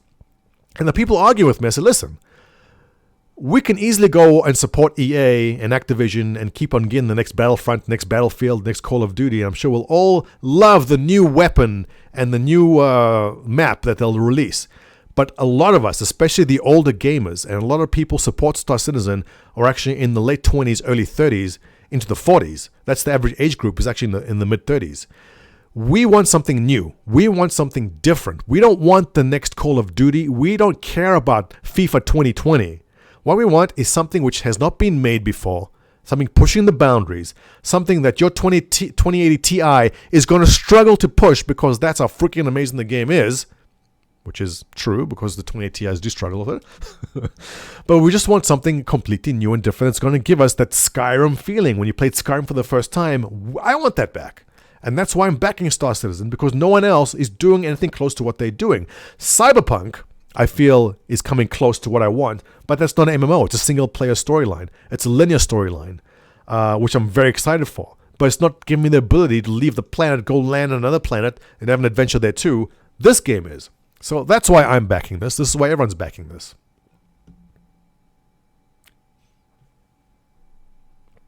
Partly Claudio asking, has CIG voiced any opinions about their stance towards loot boxes, micropayments, given legislation? No, CIG has not said anything about that. CIG's model was never about loot boxes to begin with, and as far as microtransaction goes, CIG has macrotransactions because I have a Javelin which costs $2,500, but that's all part of the fundraising. No, they have not.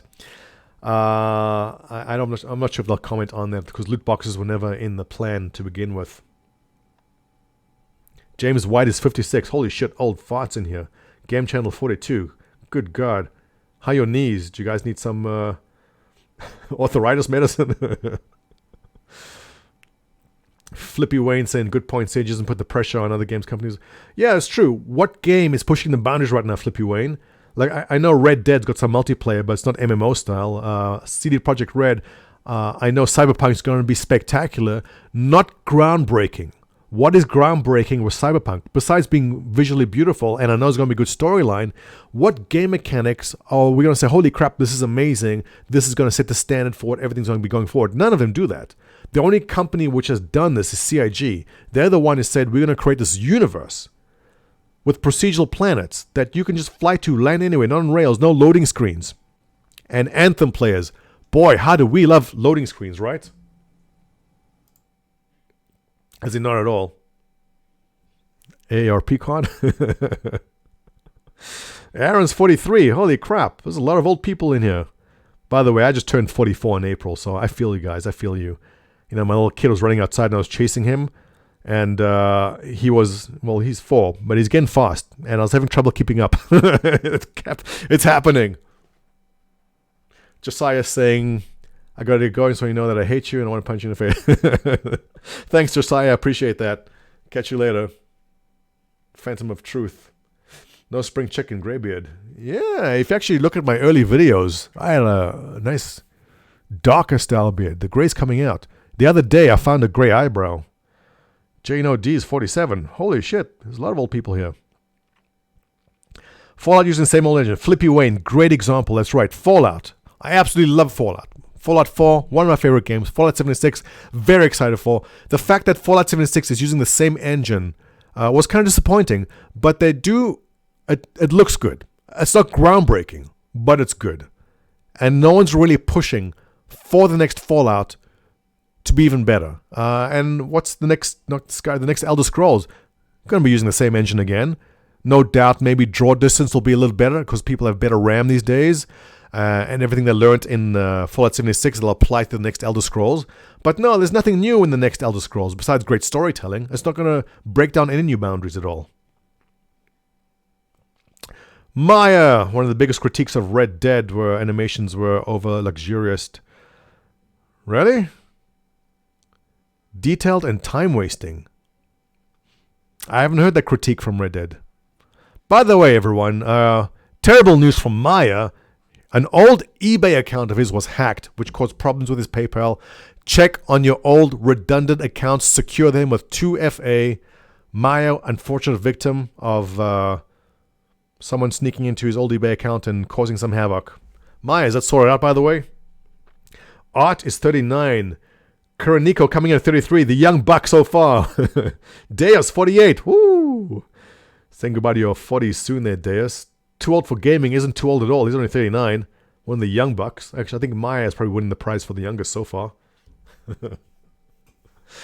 I look like a badger when I have a beard. Do it, John. Take a picture for us. Back in my day, Fallout was isometric. Damn, that's a long time ago. Beyond Skyrim mods. Yeah. Listen, my Skyrim had, I think, 200 mods. My Fallout 4 had about 250 mods on it. It can look beautiful. And you know what? They do push that engine. Is it Gamebryo, which is the engine they use? Gamebryo is capable of looking beautiful, but the engine does hit its limitations. And especially to make the game playable on consoles. I mean, it's not easy to make next level games using that engine, but they're doing it. Kevin Miles, basically Montoya, you're saying stick with CIG. Nothing really out there. Yeah, look, Kevin, I'm rooting for CIGs because I want something new. I want something different. I want to see the next big groundbreaking game. I'm always chasing that high I got from Skyrim. The first time I played Skyrim and I pulled like a 6-hour all-nighter. I don't think I'll ever find that high again. It's probably like opium. What's it? Is it opium? What's it when you chase a purple dragon or the green dragon? I forget which drug it is, but it's something like you get that high once and you never find it again. And Skyrim had that high. And I hope that CIG comes to something that Squadron 42 will be close to that because it's tough to find. Mr. J is 30. Okay, you're a young one. Meyer is like 20 years old. Meyer's like 16. He's a minor. Beyond Skyrim mods is coming where you can leave Skyrim and venture past Skyrim borders. Oh, the fan-made expansion. Okay. Yes, I've heard about that. Surprised Meyer how tall he was. Yeah, Meyer's a giant. You don't see it because his camera makes him look small. I'm actually 5'2". I'm also taller in real life.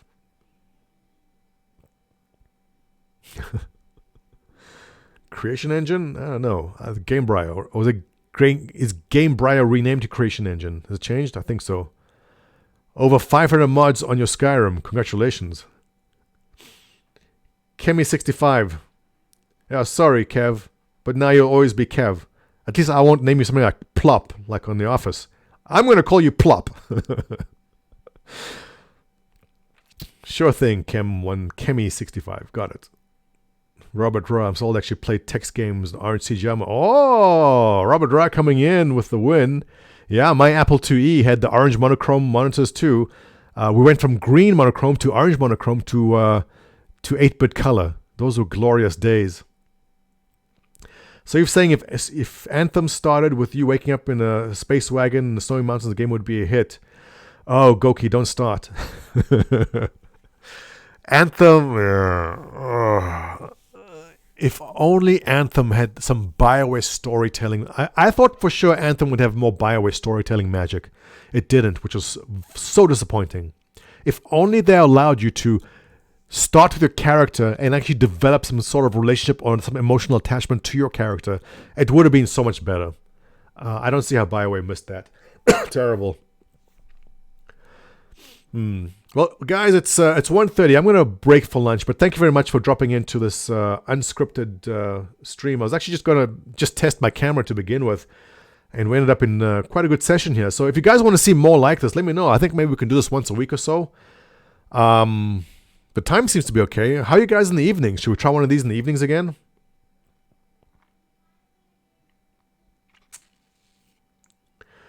Ripcord asking, Montoya, do you think that any current employees of CIG would say anything bad about the company? No, you're not going to get a current employee saying something bad. Obviously, they don't want to get fired.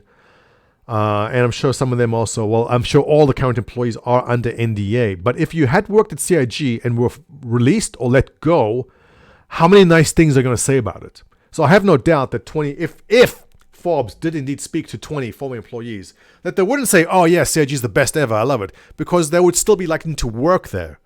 I've been to the CIG LA offices. They're great. And if I was in the field that making games and living in LA, I'd love to work at CIG. So if anyone was fired or let go or left, I doubt they have good things to say about it. And is it chaotic? Absolutely. Like I said in my video, I very much doubt anyone who works in game development can say that it's wonderful and it's like a holiday. It's a vacation working in game development. It's not. And crunch times are the worst. Not only is crunch time bad, but if you work at CIG, every quarter you have your crunch time. Because every quarter they release something, you're crunching. And after it's released, for weeks afterwards, you picking up all the complaining and all the bug fixes that the community shout at you. I don't envy them. It's really rough working there.